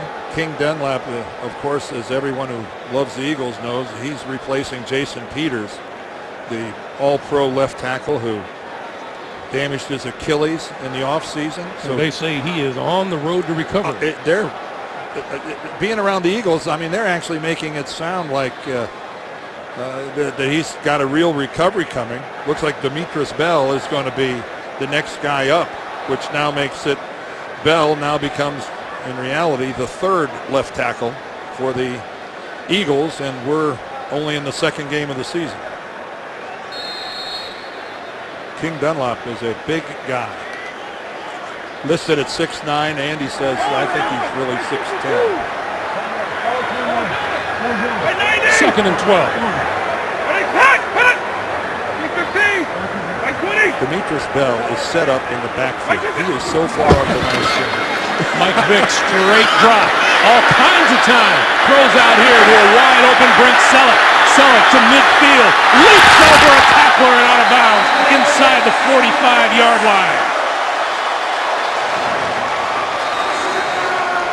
Well, Brent Selleck goes full Ronaldo Nehemiah. We have another Eagle down. That's going to be Ed Reed, I think, that he hurdles. And Ed doesn't wrap up, but Ed's not exactly low. It's not like Ed goes to the ground or something. That is some tremendous elevation by Brent Selleck. Brent Selleck is 6'4", 255. I guarantee you Ed Reed is amazed that he came up with nothing but air. And that is Jeremy Maclin on the turf, just short of midfield. And he had the hip pointer injury that he's playing through today in pain. We'll check on him when we come back. 9:37 to play here in the third quarter. Jeremy Maclin walked to the sidelines, a little bit on the shaky side. Meanwhile, first down at the 43 for Vick and the Eagles. And Vick to throw. Under pressure. That's a loose ball.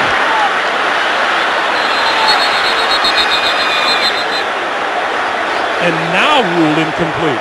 Well, there's a late whistle. You saw.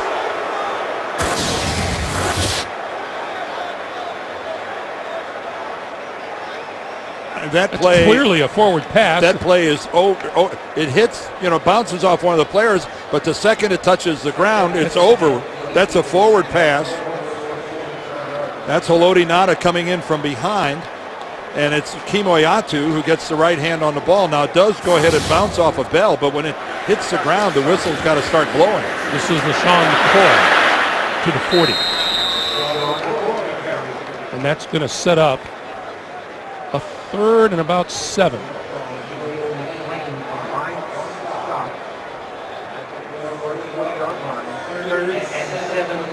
Well, 5 total turnovers in this game. 2 for Baltimore, 3 for Andy Reid's Eagles. And that's what keeps it close. Even though time of possession, as you see, way in favor of the Eagles. They've dominated keeping the ball.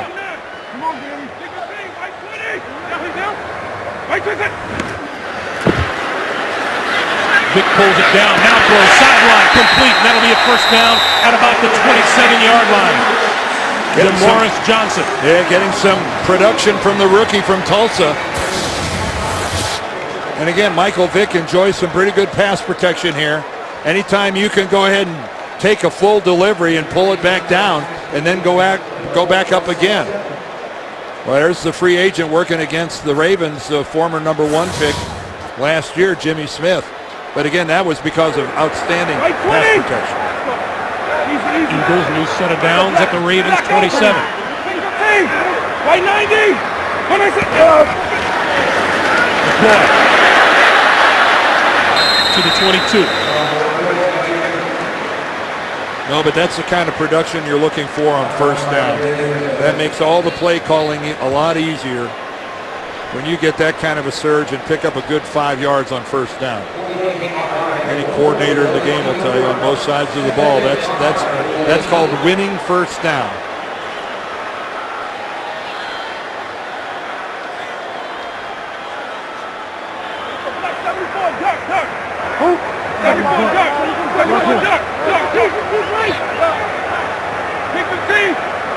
White 90. What is it? Vick, quarterback draw, trying to get outside, turns the corner, out of bounds inside the 15. That's the first down. Well, it's situations like that where when you spend enough time looking at him in the pocket, you're reminded that really is Michael Vick. The ability to take a completely looked like a busted play or something that broke down and turn it into a first down. Dunlop walking gingerly. Yeah, not very, that's not a real optimistic gait he's got going on. The Eagles now from the 14. McCoy. Make it Bryce Brown, the rookie. Ladarius Webb with another good tackle. I'm telling you what, this guy will give cover corners a bad name because he'll come up and he'll hit you. Don't call him a cover corner. I mean, his pass coverage skills are good, but you got to love the way he supports the run. McCoy now back into the lineup. Eagles knocking on the door. They're at the 11, 2nd and 7. Vick almost picked off by Albert McClellan. Albert McClellan is kicking himself right now. He's got coverage on Selleck all the way. Did a great job of standing Selleck up at the line of scrimmage. That's called not giving a guy a release. I'd like to say he was close to catching that, but I don't think so. And he was so in front of that ball, it fooled Selleck. The ball hit Selleck in the midsection. 3rd and 7.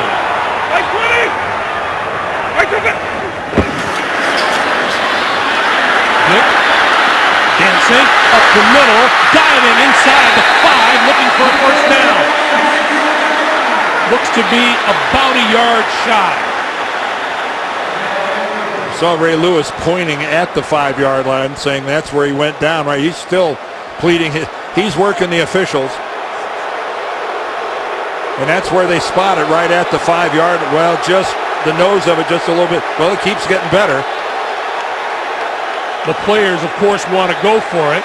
Andy Reid has the challenge flag out, and he's going to toss it. Now you can challenge the spot in relation to a first down.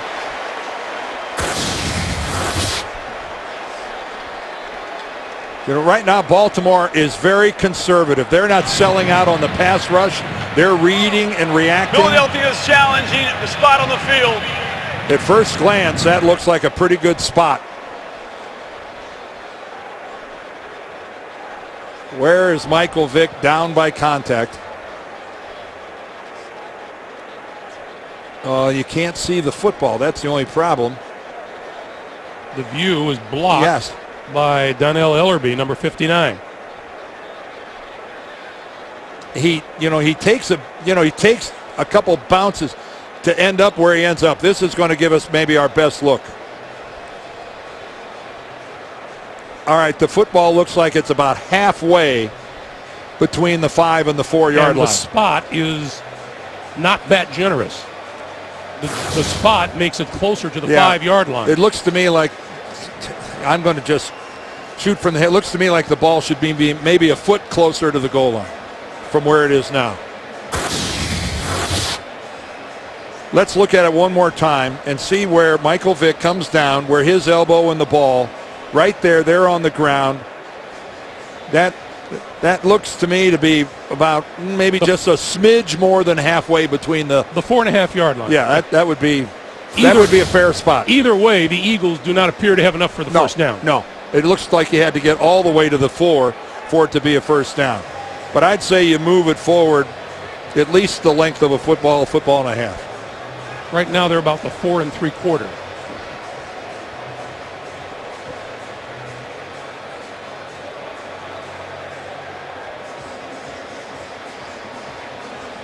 So Robert Frazier has seen what he needs to see.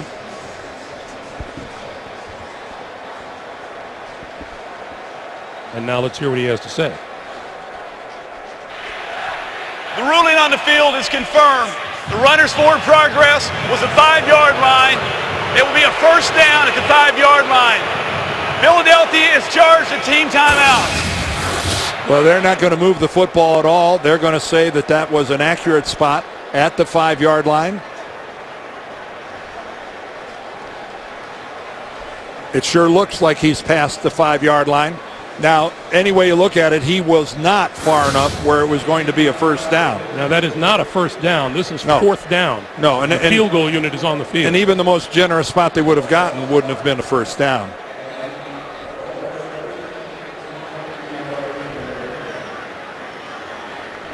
So this will be Alex Henry from 23 yards out.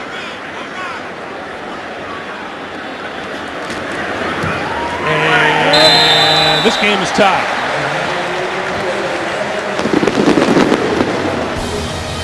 As in a lot of sports, football can be a game of inches. Michael Vick short of the first down. They settle for 3. That is Michael Vick, and he has persevered even as his offensive line begins to dwindle in front of him. Jason Kelsey is out with the knee injury. King Dunlap has suffered a hamstring injury. Deontay Thompson will not get a chance to return this one.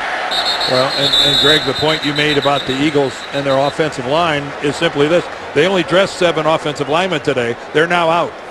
Hey, coming up next, doubleheader Sunday here on CBS. Mark Sanchez, Tim Tebow, the New York Jets taking on Ben Roethlisberger and the Pittsburgh Steelers, or the Tennessee Titans out west against the San Diego Chargers. Check your local listings for the game in your area. Well, the Ravens have not really run their up-tempo, no-huddle barely at all today. And you got to wonder if this isn't a time to try to kickstart things here in a tied game late in the third quarter. The toss for Rice, right side, out across the 25 to the 26-yard line. And that man, Michael Kendricks, again, in on the tackle. Now they're going, well, they're actually going to go back and muddle huddle. They're in no big rush to get this thing going. Ravens came up big in the second half of their opener against Cincinnati. They've been held scoreless here in the second half so far today. This is Rice to the 27. Jason Babin with the stop. And Babin is still down.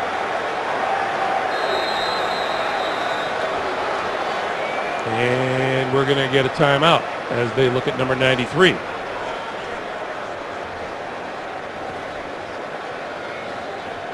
This has been a tough game. No, we talked in the first half about this being big boy football. The old days we'd say this was bring an extra chin strap type of game. These two have taken it to each other.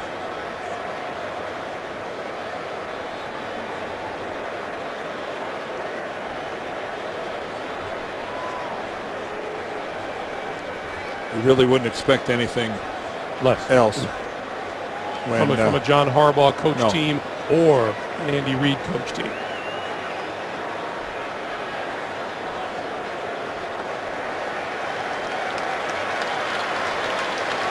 Well, there's a good sign for Eagles fans that Jason Babin is able to jog off. This guy crashes the edge. 18 sacks last year. That's a lot of production.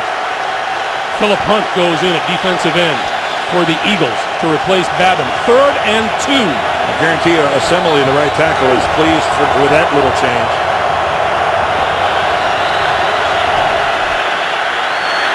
Flacco throwing this side, incomplete.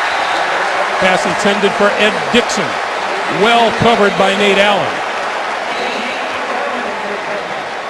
And Juan Castillo, the defensive coordinator, he's justifiably so cheering his guys on. Let's look at it right from behind Joe Flacco. And he couldn't step into it, but still he really had nowhere to go with that. Nate Allen had tremendous coverage. And now Sam Cook to kick it away again to DeMorris Johnson.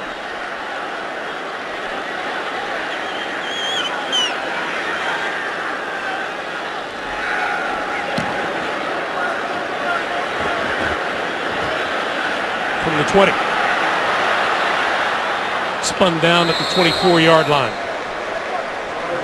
And once again, Brendan Ayanbadejo on the special team stop. Oh, and now we've got Jameel McClain. Can't get up. The other starting jack linebacker for the Ravens. And boy, this game is taking a toll. Well, there's King Dunlap. He's headed up the tunnel back into the Eagles locker room. I guess Dunlap's got a hamstring.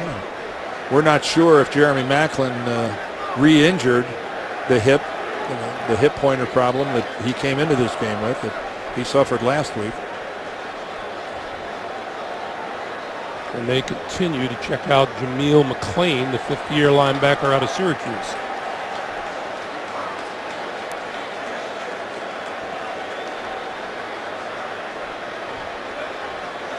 Well, there's some signs of optimism there. Meanwhile, that's Jason Babin. Looks like they're working on his hip. Shake it off, big guy. Merely a freshman. Yeah, that's easier said than done. It's real easy from here. Walk it off.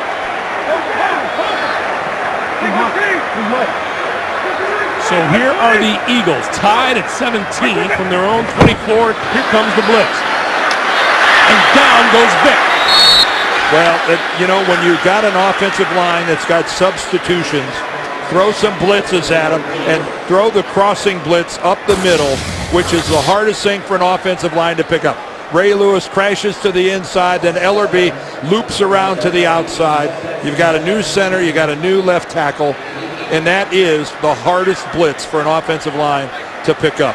And Michael Vick, as you can see, is just fighting for his life, trying not to get hurt. Vick sets it up for McCoy. McCoy dancing, trying to break free and can't. Goes down at the 19. Ray Lewis.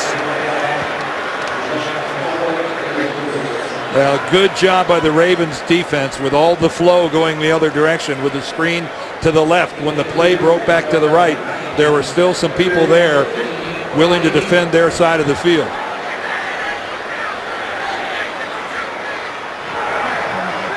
That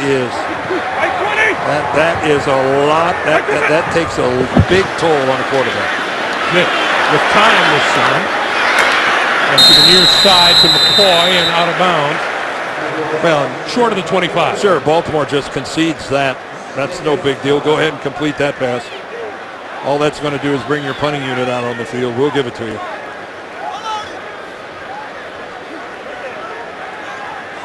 Got a kick out of talking with Ray Lewis yesterday, talking about the new defensive coordinator, Dean Pease. He says, we're tweaking things, and he's getting the idea of what we want to do as a defense. Well, when you got Ed Reed, Ray Lewis, and guys like that, they have an opinion. They know what works, and you know what? We talked to Dean Pease. He said, I want to hear it. Jacoby Jones, a chance to run this one back from his own 34. Across the 40 to about the 41-yard line. Wednesday in prime time, JB, Chris Collinsworth, Phil Simms bring you their unique view of America's Sunday pastime you won't find anyplace else. It's Inside the NFL Wednesday on Showtime. Well, 2.5 minutes thereabouts remain to be played here in the third quarter, and this, Dan, begins to look a lot like a war of attrition. Well, let's put it this way. This is good starting field position for Baltimore. When you can start at your own 41-yard line in a tied football game, you don't have a right to expect much better than this. Can they do something with it? That's the key. Eagle fans exhorting their defense. Flacco trying to set up the screen.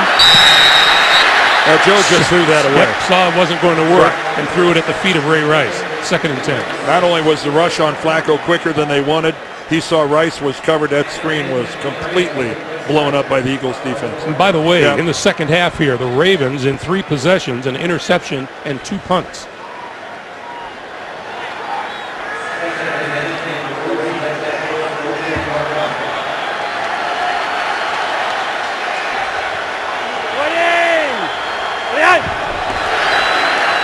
Rice. Close to midfield, the ball will be spotted at the 49 of the Ravens. Like a couple times that we saw in the first half, that's about the first time I've seen it in the second half, where Ray Rice really gets some great blocking up front. Take a look at that. Yanda and Burke, Michael Orr with a good seal block on the backside. Ramon Harewood. Now he saw some of that in the first half, not so much here in the second. We're under 2 minutes to play here in the third. Ray Rice closing in on 100 yards.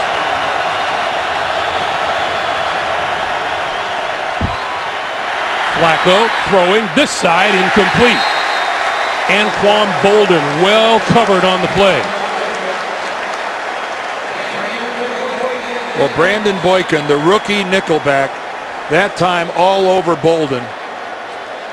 And that is a lot of responsibility for a rookie to be the guy that more often than not is working the receiver in the slot. That is the third straight 3 and out. There's a lot going on in there, and the Eagles could not be happier than they are with Brandon Boykin. DeMaurice Johnson back inside his own 10.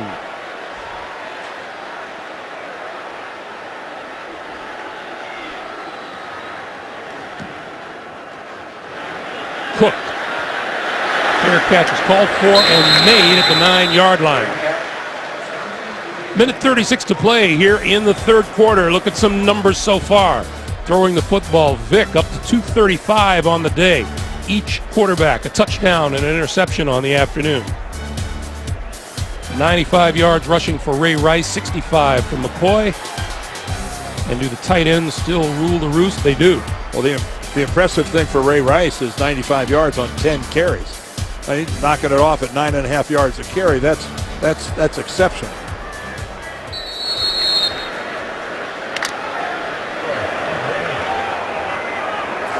Jeremy Maclin is back into the game. He's flanked to the top of your screen. First down, Eagles from their own 9. And this is LaShawn McCoy with a hole off the right side and out to the 15-yard line. I think the Ravens thought that he was going to try to bust it all the way to the outside, and you see Ray Lewis, he over pursues the play, and Todd Harrimans takes him out of it. Harrimans with a good block on Lewis, and then McCoy cuts it back to the inside. A little over pursuit that time by the Ravens defensively. 2nd and 4. McCoy once again.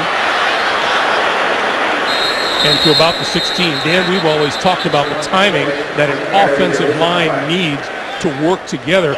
I would assume injuries really begin to take a toll on that timing. Well, absolutely. And then we see right now we got a holding call against the Eagles, but absolutely, and especially when it starts in the middle, when you lose your center. And then what's next? Your left tackle. Maybe the two most critical positions on your offensive line. That time, Demetrius Bell, the left tackle, gets flagged for a hold. And he's a replacement. And again, these are the only 5 healthy offensive linemen right now that the Eagles have dressed for the game today. Line of scrimmage now back at the 5-yard line. And conversation. It's not going to be the 5. Once again, the officials are struggling where to spot the ball. It'll be about the 8. 7.5.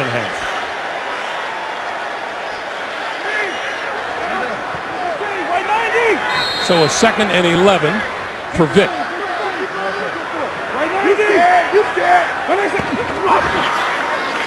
Straight drop. With time.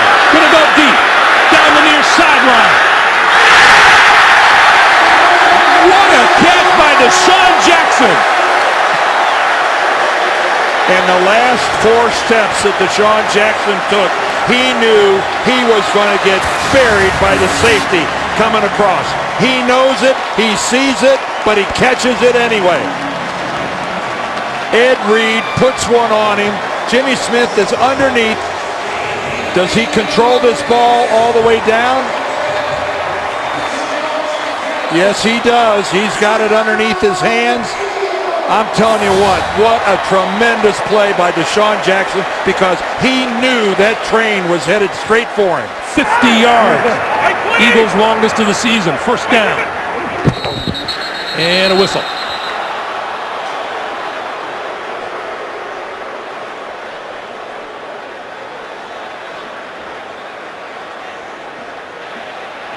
Timeout, Philadelphia. So the Eagles use a timeout. That's their 2nd. Let's go back to that play. Let's look at it one more time. A perfect throw from Michael Vick. Jimmy Smith can't reach it. And there's no way that Deshaun Jackson wasn't aware of Ed Reed coming right at him like that. You know, at first glance, it looks like that ball's coming out, but he's firmly got it in his control, in my estimation. That's the one thing about the Eagles taking a timeout. They've given replay a lot more opportunity to take a look at this. But I think he secures it. He's down in the field of play. He's got the football before he goes out of bounds. But just what a study in courage by Deshaun Jackson, knowing he was going to get hit big time. Baltimore allowed 193 yards passing last week. Philly's up to 270. Over a 10-minute interception. Ed Reed. Why do footballs just fly to Ed Reed? You'd think they could bounce off a building and still carry them towards Ed Reed. Michael Vick enjoying good protection. and he's trying to find Brett Selleck, and it goes right off Selleck's hands. Now Selleck is covered pretty darn well by Ray Lewis. And Ray Lewis makes it tough for Selleck to come down with the football.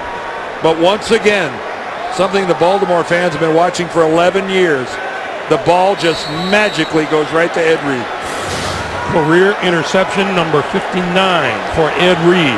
And turnover number 4 for the Philadelphia Eagles. Flacco, straight drop, with time, gonna go deep, wide open. And caught inside the 25-yard line by Torrey Smith. Well, that matchup we've been looking at all day with Torrey Smith and Dominique Rodgers-Cromartie. Cromartie loses Smith. You can see, I don't know what happened. He just got away from running with him. Let's look at this. Does this ball hit the ground? That's the end of the third quarter. No, it does not. And with that, we come to the end of the third quarter. Baltimore 17, Eagles 17. What a fourth this is going to be. We're back in Philadelphia. Look what Torrey Smith has to do to get this football. You know, there's a look over his right shoulder. There's a look over his left shoulder. Now he's got a pirouette back to the inside. That was no simple slant pattern. Torrey Smith had to work his butt off to get that thing. On first down, this is Ray Rice, scatched up back to the 28-yard line. Ray just ran into the back of his own blocker and lost his footing. The Ravens went with a jumbo formation. They're bringing in Bryant McKinney, the backup offensive tackle, to play tight end, and they're going to run to that side. They're going to play a little power football. Ray Rice just ran right into his blocker. That head you see towering above the rest belongs to Bryant McKinney, 6'8", 354.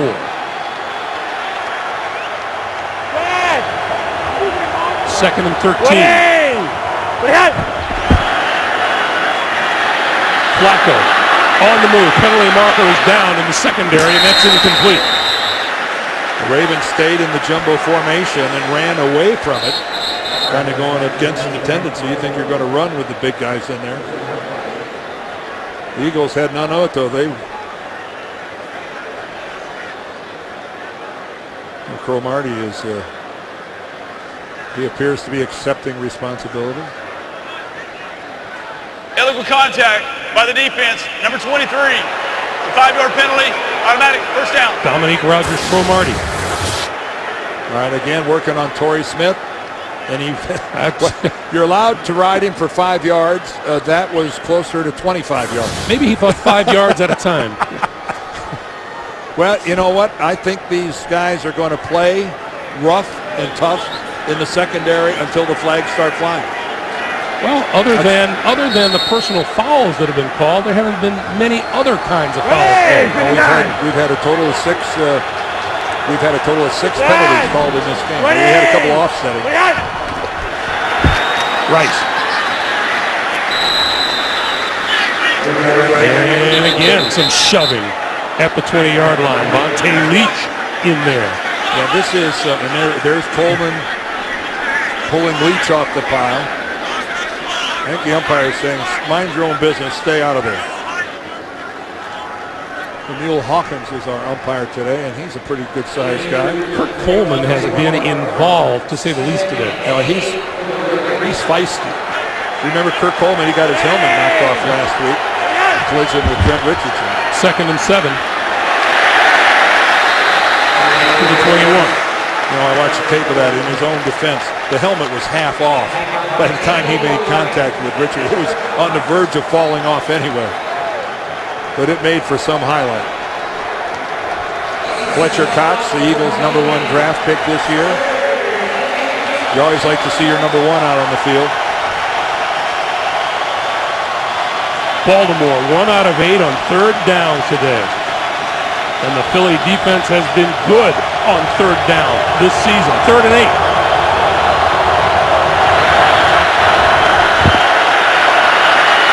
Flacco under pressure throws. That's caught. We have a flag in the backfield. And Torrey Smith pulled it in. And now let's check the flag. Well, the flag, I think, was thrown by the umpire back behind the line of scrimmage. That's normally not good news for an offensive lineman.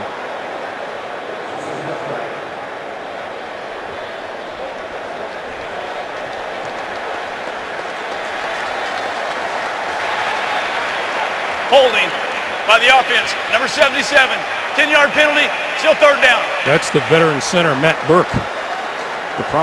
The pride of Harvard, 36 years old, still getting it done in the middle. There he is in the. Yep, you can see he's grabbing the jersey of Fletcher Cox, the #1 draft pick we just talked about. And boy, that's really an invitation. When you see the jersey stretched like that, you know, sometimes it's inadvertent, but you got to let it go. You got to disengage your hand immediately. And that could be a really costly penalty to the offense. 3rd and 18. You're looking at about a 50-yard field goal from here, 49 or so.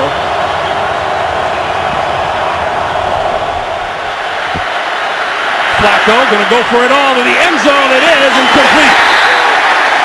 Penalty marker down again. Well, I think Kurt Coleman, I think he grabbed Jacoby Jones.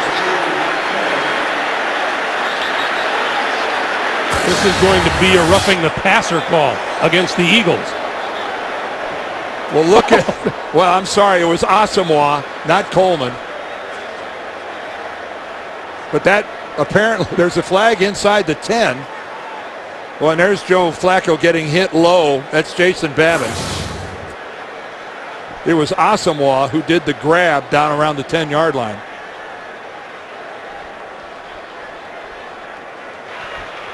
There were 2 fouls in the play. Illegal contact, number 24 by the defense. Penalty decline. Personal foul, number 93, defense. 15 yards from the previous spot, first down. So they did get the call against Asamoah. Although they called it illegal contact. If the ball's in the air, that's got to be interference, which means it's at the spot of the foul. Instead, they're going to march it off 15 yards, but here's the play. Now, is the ball in the air right there? I can't tell. I would think it had to be in the air by that time. You don't ever, you don't see illegal contact. That appeared to be interference to me.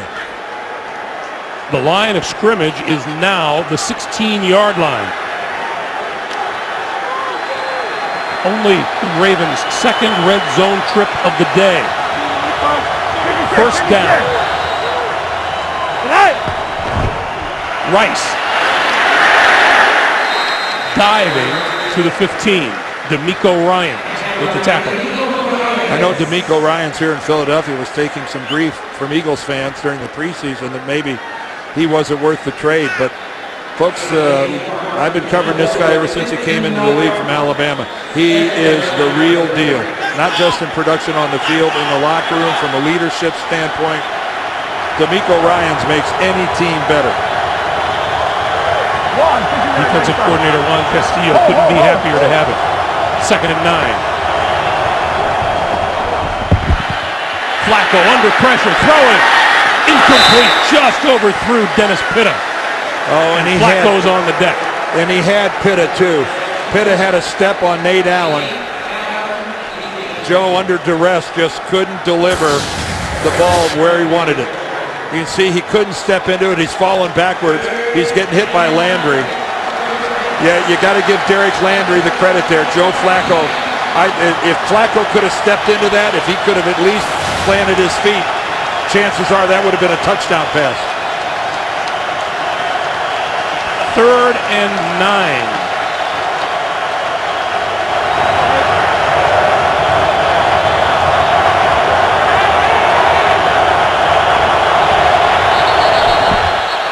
And we get a whistle and a flag. Did we get delay? Delay game by the offense. 5-yard penalty, still third down. Because of Joe being on the ground and taking a while to get up, that play clock starts running. So now it's a 3rd and 14.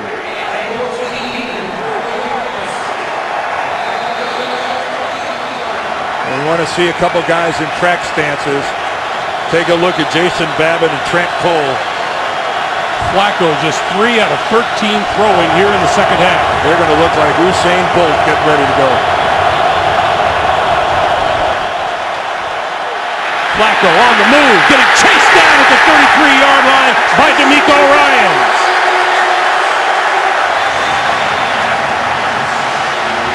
Glad you got him now, aren't you, Philadelphia?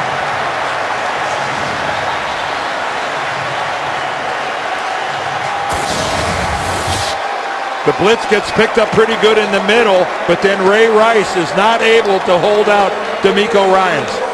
He's Ray Rice's responsibility coming off the edge, and Rice puts a shoulder into him, but that's about all. He gives a soft corner to Ryans, and he takes advantage of it.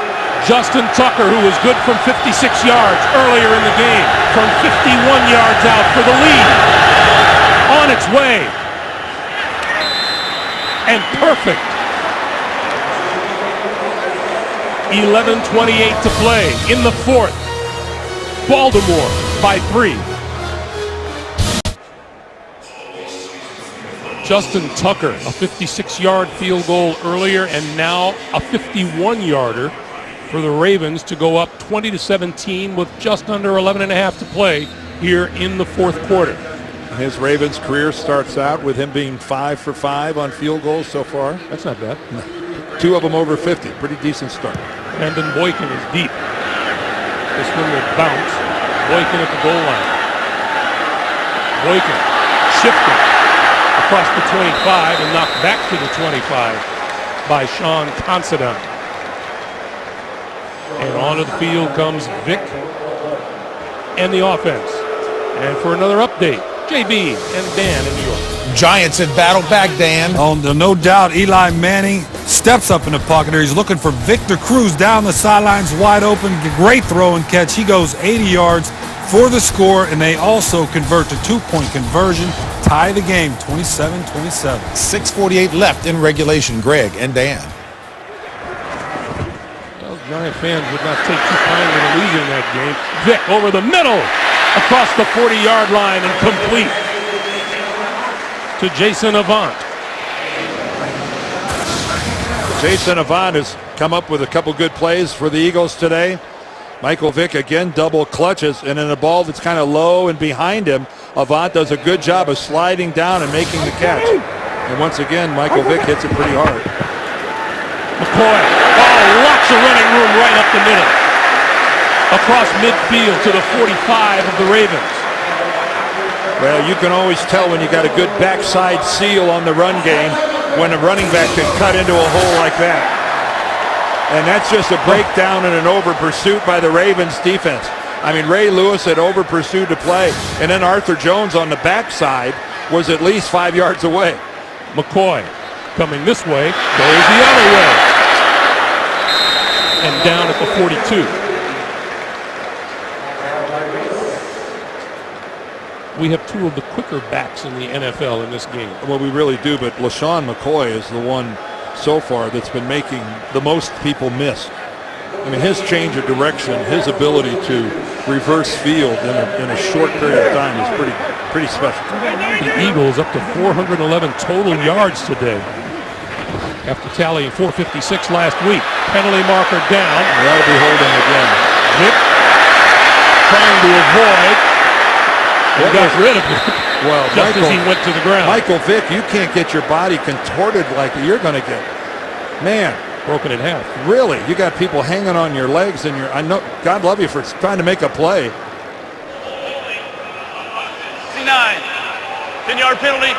Still second down. That's Evan Mathis, guilty of the hold. And holding calls have been a problem for the Eagles in these first two games, but you know, look at Michael Vick. Now, he's really trying to make a play here. McClellan's got him. But, you know, you are now being bent over.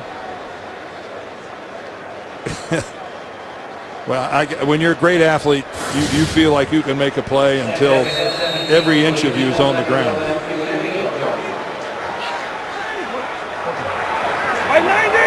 Second and long yardage. And we have a challenge thrown by John Harbaugh.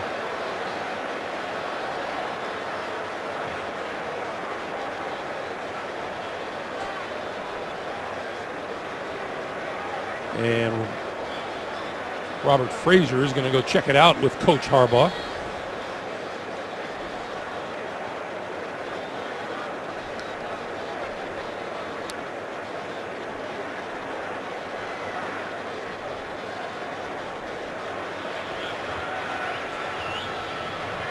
Baltimore is challenging that the runner's knee was down prior to the throwing of the pass. So let's go back and take a look for ourselves. This is what they'll be looking at. I'm not sure it was. Well, Robert Frazier has seen what he needs to see. You take a look. Well, by all our angles, Michael Vick is off the ground when he gets rid of the football. The ruling on the field stands. The player was up. Baltimore will be charged. A first team timeout. John Harbaugh Make was that their trying to second pick up timeout. the yardage, trying to convert that incomplete pass into a sack. But there was no doubt in looking at it, it was pretty conclusive that no part of Michael Vick was on the ground before he released that ball. Along with our producer, Mark Wolf, our director, Bob Fishman, Greg Gumbel, Dan Deerdorf, here in Philadelphia. It was a 17-7 lead at halftime for Baltimore. The Eagles came charging back to tie it at 17 apiece. And then Justin Tucker's 51-yard field goal just minutes ago gave the Ravens a 20-17 lead. We have 9:44 to play here in the fourth quarter. It has been a tough, hard-hitting game.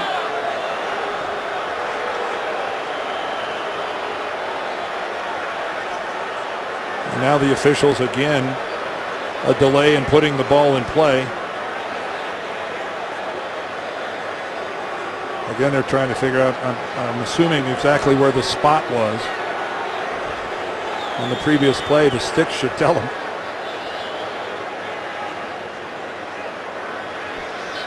By our read, it's 2nd and 17. And Vick needs the 35-yard line for a first down. The line of scrimmage is the Philadelphia 48. Justin Tucker, the Ravens kicker that's done so well. Baltimore gets charged with a timeout. Vick. Under pressure. Got hit as he released. Incomplete. And hit hard by Pernell McPhee. And hit really hard. And Michael in no position to defend himself. He's got his back to McPhee as he's coming in, and here comes McPhee, and Michael once again goes down hard. And for those of you just joining us, Michael Vick has been in this position all day. He has taken a real beating today. 3rd and 17.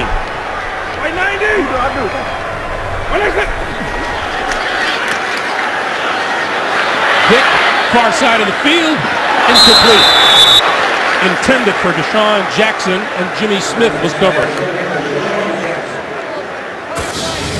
Well, give Jimmy Smith credit for this. He's given ground. He's reading the quarterback. He's looking inside. And he closes and charges on the ball. That had no chance of being a completion. And then at the very end, smart play by Jameel McLean, a bit pulling up, showing the officials his hands, that he didn't really strike a forcible blow on Michael Vick. Ladarius Webb back at his own 10 for the upcoming punt from Chaz Henry. Fair catch called for, and the diving catch is made at about the 22-yard line. Not a very good punt. 9:26 to play in the fourth quarter. The Ravens with the ball in a 3-point lead. From Philadelphia, just under 9.5 to play here in the fourth quarter. Baltimore, 10 points off 4 turnovers. The Eagles, 14 points off 2 Ravens turnovers.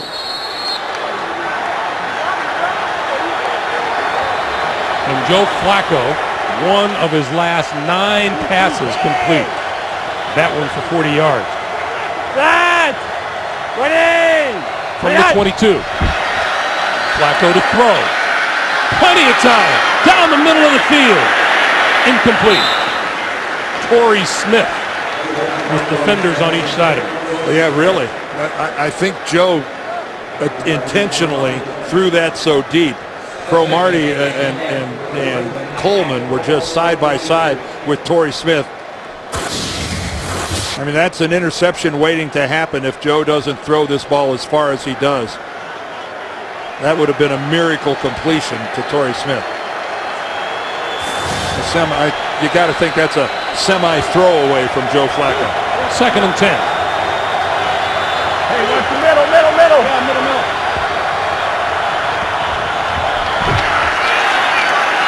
Rice. And D'Amico Ryan. And I tell you, as this game is worn on here in the second half, yards are tough to come by. The two defenses have really started to assert themselves, and you have had to claw and scratch for every little piece of turf that you're picking up. Greg Gumbel, Dan Deerdorf here in Philadelphia. Those of you just joining us, welcome. Coming up on 8:45 to play in the fourth. Baltimore with a 3-point lead, but looking at a 3rd and 7 from their own 25. Joe Flacco running out of time. Throws out here, complete to Rice, room to run, and takes on a tackler. Number 42, Kurt Coleman. And that's a first down. Kurt Coleman had a dangerous encounter with Trent Richardson last week, and now it's Ray Rice who dips his shoulder and lets him have it. Unfortunately for Philadelphia, they lose complete track of Ray Rice, who's such a great outlet. They lost him. And now Rice again to the 40.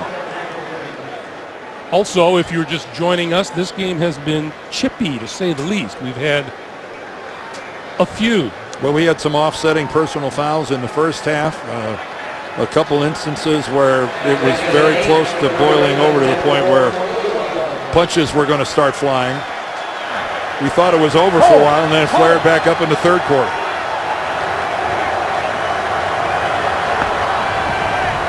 Second and 7 now.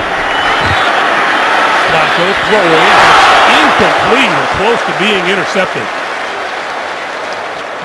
I'll tell you, Michael Kendricks, the rookie linebacker, their second-round pick out of Cal, man, has he been active today. He has been all over the field. This guy covers a lot of ground, and you could see that Joe Flacco wasn't expecting him to being able to close back to the inside as he's trying to get the ball into Dennis Pitta. There's a lot to like about that rookie. Flacco not nearly as effective here in the second half. Baltimore 2 out of 10 on 3rd down.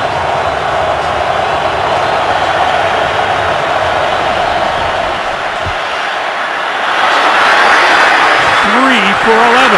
Rice inside the 30, inside the 25. A huge gain for the Ravens. At first glance, this looks like a dead play because there's an Eagle coming right at Joe Flacco, unblocked. But it doesn't make any difference. He gets rid of it so quickly. And again, the Eagles' defense completely loses track of Ray Rice. So you see this blitz coming in, but they let the inside guy go. You don't do that. You can't let Fletcher Cox run right at your quarterback. But man, did that work out for the Ravens that Ray Rice was there all alone. 147 total yards today for Ray Rice. This is Bernard Pierce. And Pierce. D'Amico Ryans, I'm serious now, Greg. You can't be playing a much better half than he's had here in the second half of this game. He has been just everywhere for the Eagles defense. Clock continues to move, coming up on 6.5 to play. Right there in the middle. But just look at him. Look how patient he is. And then when it's time to get upfield, drives right through the ball carrier. Pierce didn't have a chance. Pierce still in the backfield on 2nd and 12. Pierce with the handoff. Going nowhere at the 25. That charge led by Brandon Graham.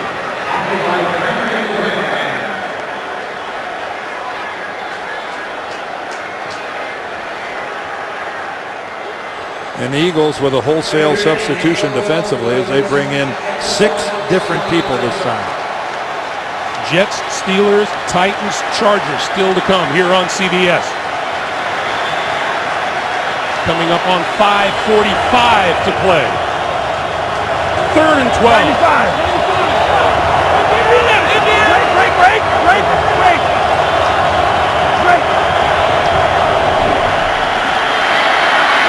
Flacco hit from behind as he let it go. The pass is caught in the end zone by Jacoby Jones.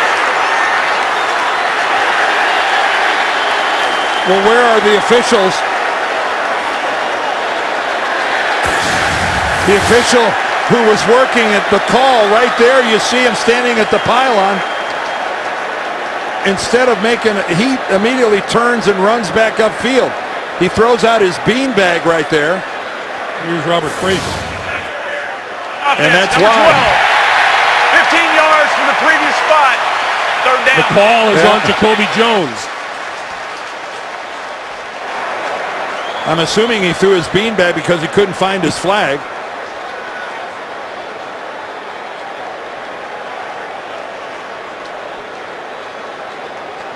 Need to color those beanbags yellow. Let's take a look at it. Right there you can see, I mean, there's a lot of hand fighting going on between both of them. Asamoah did not know where the football was, which is the death knell of a cornerback. But they get Jones for shoving off. 3rd and 22. Sure, there are a lot of Ravens fans right now going, what? Yeah.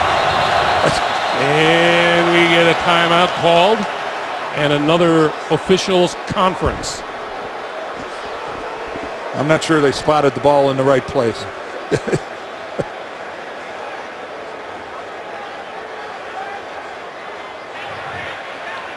Respot the ball to the 35-yard line. It's a 10-yard penalty. Third down.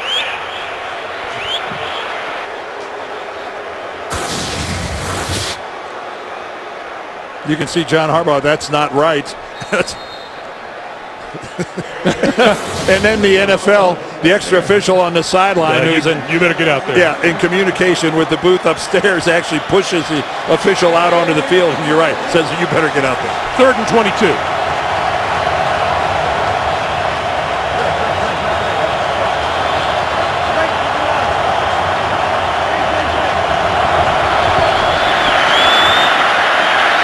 Flacco, short pop over the middle, complete to Rice, and Rice to the 30-yard line. And Michael Kendricks with the tackle. So this is going to be about a 47, 48-yard field goal. As you see, he's already made a 56 and a 51-yarder. A rookie free agent out of Texas. And last week in his debut, he was 3 for 3. So this guy has not tasted disappointment so far in the NFL. This is from 48 yards. Compared to what he's done today, this is kind of a chip shot. Oh, you just jinxed him for sure. On its way. And good. Ravens have found themselves a fine young kicker. They extend their lead to 6. 4:43 remaining in regulation here at Lincoln Financial Field. That's Brandon Boykin hoping to get a shot at a return for the Eagles.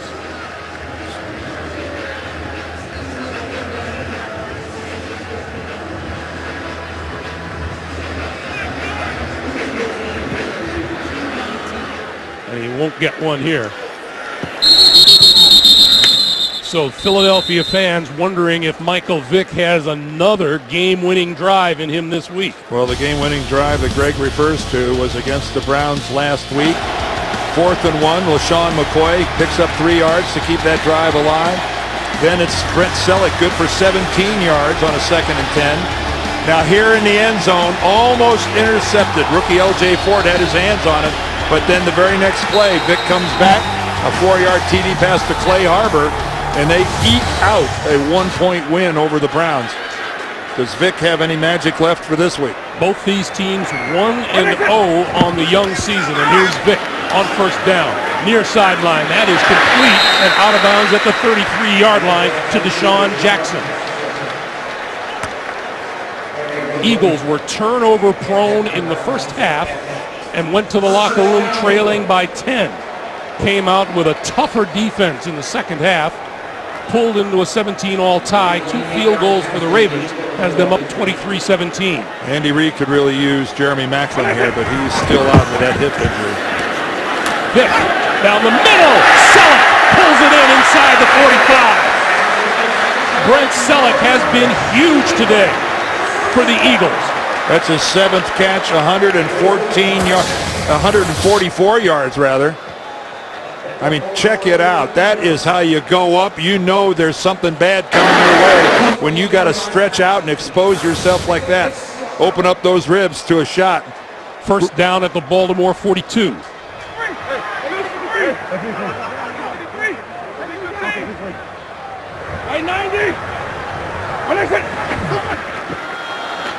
Vick gonna run it. And out of bounds at the 35. Crowd not happy that James Ahedebo gave Michael Vick a little shove as he was at the sidelines. But he, that wasn't much.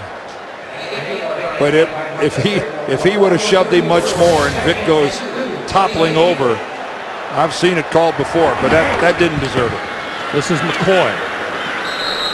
Ducks inside the 35 to the 34. Ray Lewis and Donnell Ellerby combining for the stop there. Now the Eagles only have one timeout remaining. Eagles have one, Baltimore has 2. We are under 3.5 to play. 3rd and 2.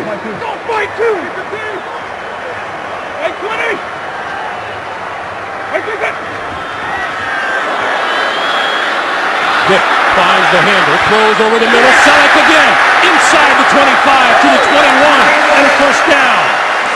Well, the Ravens paid a price for their defensive strategy there. They're not even rushing Michael Vick. I mean, you can see bobbles the snap, but they don't even mount much of a pass rush. Vick is able to just stand there, survey the field. This is McCoy. McCoy, this time tripped up back at the 25-yard line. And that's Courtney Upshaw, the 2nd-round draft pick out of Alabama. He looks like he hurt his shoulder or his arm or something. He's starting today. Paul Kruger, who normally starts at that outside linebacker, he's got a bad back. He's inactive today. The trainers have been busy. The walking wounded have been numerous. 2nd and 13. Vick looking, throwing, got his man inside the 10 to the 6. Clay Harbor. It'll be 1st and goal.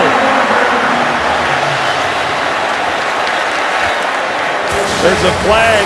There's a flag upfield back at the 37-yard line.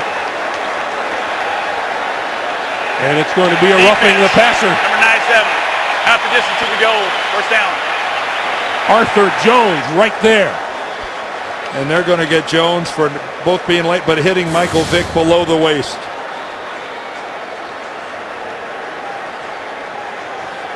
So half the distance to the goal. The Eagles will be set up 1st and goal at the 3.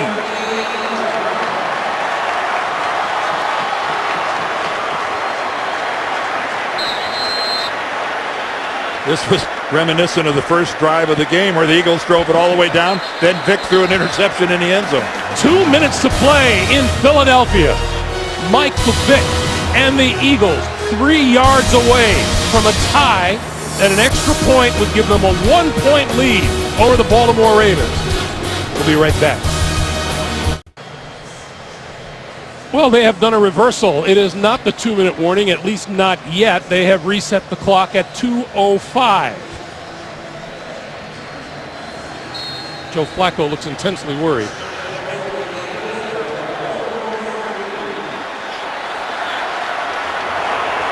LaShawn McCoy in the backfield with Michael Vick. 1st and goal from the 3. Vick, quarterback draw, up the middle to the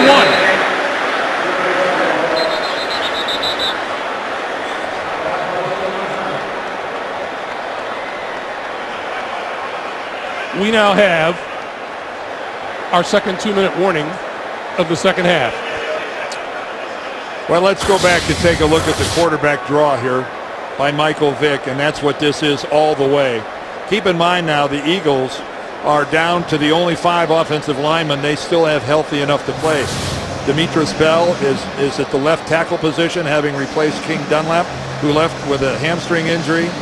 And then Jason Kelsey, their starting center, their really good second-year center, suffered a pretty good knee injury, and he left, and he's been replaced by Dallas Reynolds. So the 5 offensive linemen are the only 5 Eagles. The next guy up would probably be one of the tight ends, or maybe draft a defensive tackle. I'm not sure where they go. Meanwhile, the Philadelphia Eagles have been the best in the NFL since 2011 in the last 2 minutes of a half. Well, they are not in the end zone yet, but to this point, they're close. Michael Vick just looking exactly the way he looked in the game-winning drive a week ago against the Browns. 2nd and goal from the 1.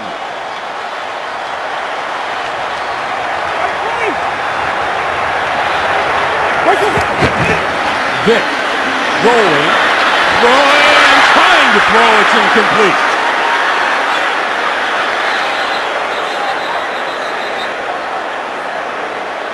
Was there a receiver? Was there a receiver? Was that a fumble? Was that intentional grounding? What? Now they're ruling Baltimore football. Okay, let's take a look at this. Michael Vick. Haloti Ngata is on him. All right, now, boy, we're going to have to look at this in slow motion. Does Michael Vick, is his hand moving forward?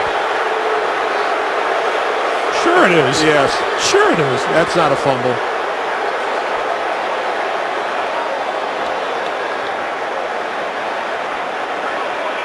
Boy, geez, where I come from, that looks like a pass to me. Well, considering that ball ends up downfield from where Michael Vick is, I'd say so. I mean, there's no doubt that he's getting rid of it.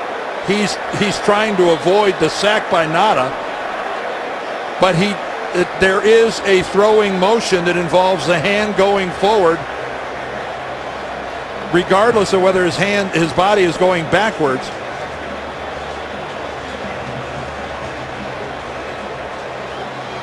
But my opinion doesn't count. But that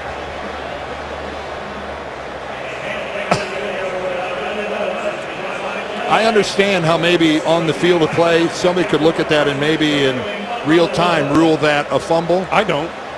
Well, I'm trying. I mean, he is back at the 11-yard line, and that ball, with the throwing motion, he flicks it off. I know, Greg. He flicks it off. I'm not calling it a fumble. It's clearly a forward pass, but the hand motion is going forward. The ball, and so is the ball. He flicks it off his wrist, and then the ball goes for it. I don't see how anyone can not see that as an attempted forward pass.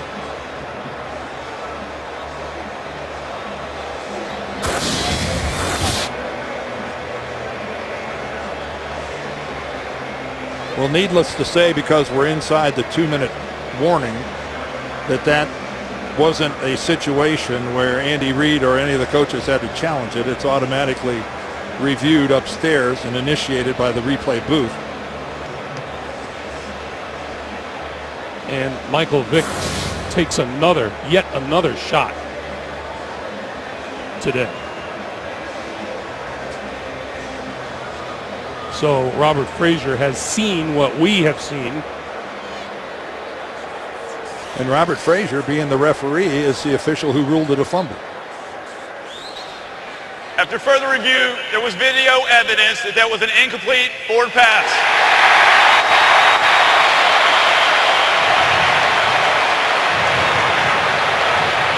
Possibly Fourth and have been goal, anything the else. ball replaced at the 1-yard line. So Robert Frazier was in the unenviable position of having to overturn himself. Yes.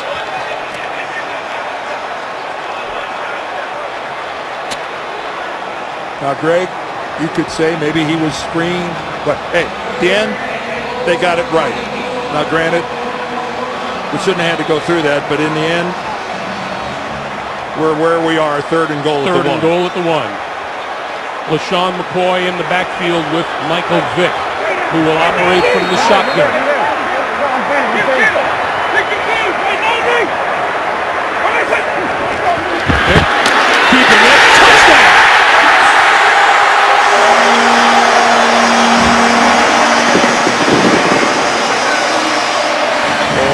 lot of time left on the clock. First of all, we got to negotiate an extra point for the lead, but there's a lot of time on the clock for Joe Flacco and the Baltimore offense. And Baltimore with 2 timeouts remaining. So I wouldn't be putting this one in the cash drawer yet if I was an Eagles fan. Alex Henry for the go-ahead.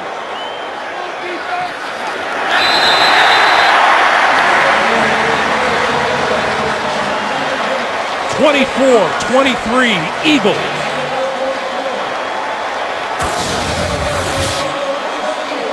And again, the second time they run just a design quarterback draw. And why not? Why not? Spread the field. You've got to defend. You got to defend both perimeters. And you know there's going to be a crease in there somewhere. Good block by Dallas Reynolds, the backup center, to replace Kelsey. He opened up a pretty nice little hole in there. Once again, Michael Vick produces at the end of a game. Well, last week it was a game-winning drive. This week, right now, you can call it a game-leading drive.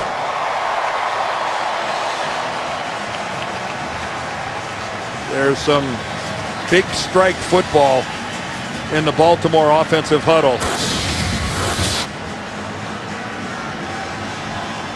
That's Marty Mornhinweg, his offensive coordinator. Again, here we are, though, inside 2 minutes of a football game. The Eagles somehow have the lead, and almost an incomprehensible stat. They have turned the ball over 9 times in the last 2 games. 5 last week, 4 this week, and they have a chance of winning them both. One's already been won, and this one they have a chance. That's Deontay Thompson deep for the Ravens.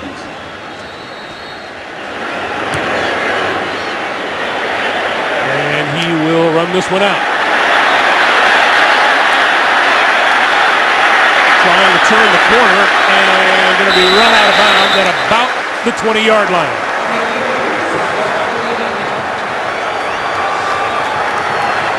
So a minute 48 on the clock, and that is Justin Tucker, and he has produced twice from 50-plus yards, from 51 and from 56. This was the 56-yarder. And watch how much this ball clears. That would have easily been good from 60. Yeah. So here we go. The Ravens with 2 timeouts. Flacco. This side. Incomplete. Well, good coverage that time by Brandon Boykin, the rookie.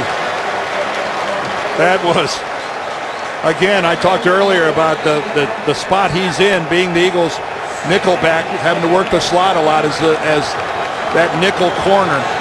And a rookie from Georgia, 4th-round draft pick. He's got a bright future. Juan Castillo, the defensive coordinator. His stomach's churning.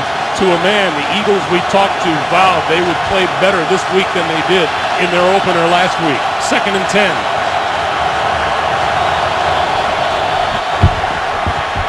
Flacco going to loft this one down the middle. It is tipped and incomplete. Passes tipped by Boykin, intended for Jacoby Jones. Brandon Boykin, the rookie, getting a lot of responsibility late in this game. And Jones, who's got big playability, is limping to the sidelines. But again, double cover. Nate Allen is there. He's underneath, which means Joe can't throw it short. How about that elevation by Boykin?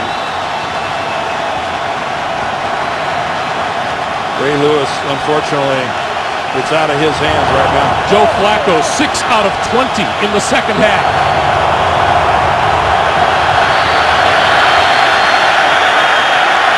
On 3rd and 10, the pass is complete, and that is a first down to Dennis Pitta, out of bounds at about the 32 or 33-yard line.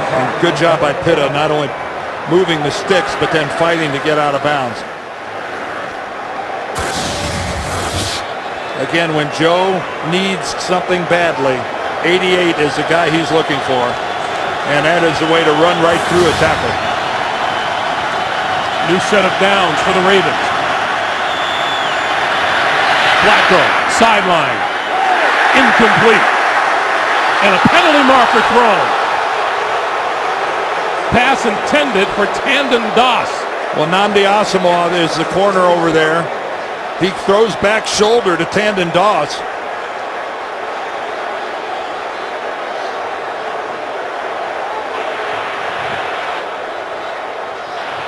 Illegal contact by the defense, number 24. 5-yard penalty, first down. Well, he's saying that he continued the contact, which he did. Way beyond the 5-yard zone. The contact was never even broken until Doss tried to come back to catch the ball. Again, these two corners, Rogers Cromartie and Asamoah, have both, if they were going to err, they were going to err on the side of contact today.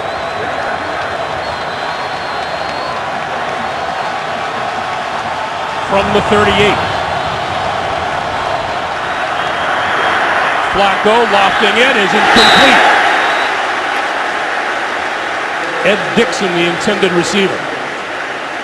And Nate Allen, another one of the Eagle defensive backs with tight coverage. 1:21 to play.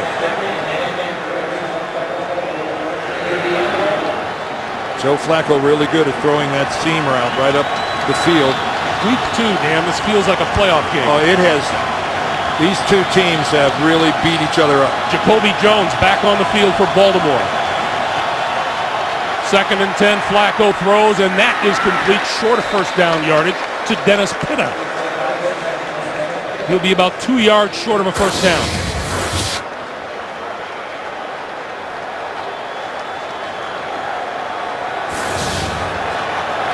One minute to play. 3rd and 2. Flacco throws sideline, overthrew his man, Dennis Pitta once again.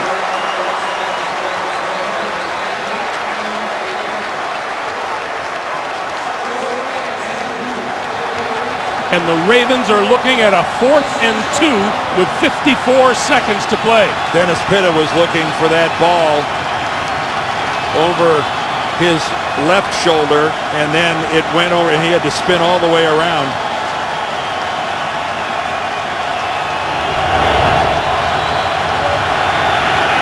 Here we go.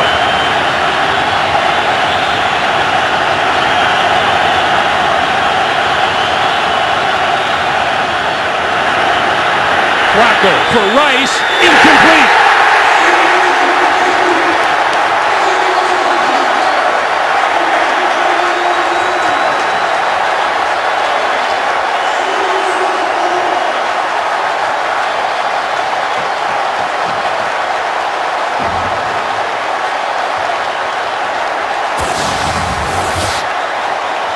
Ray Rice is a designated receiver all the way, and once again, the rookie Michael Kendricks is in the right place. I know Joe's looking for a flag. There, he was going up for the football. That is not going to happen. And the Eagles defense got it done when they had to.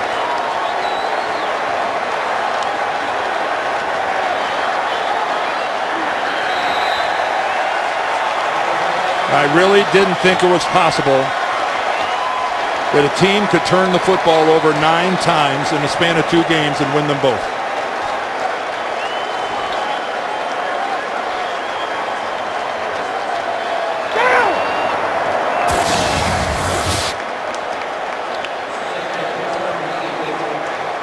This will be the Eagles' first 2-0 start since the 2004 season. They went 13-3 that year and got to the Super Bowl.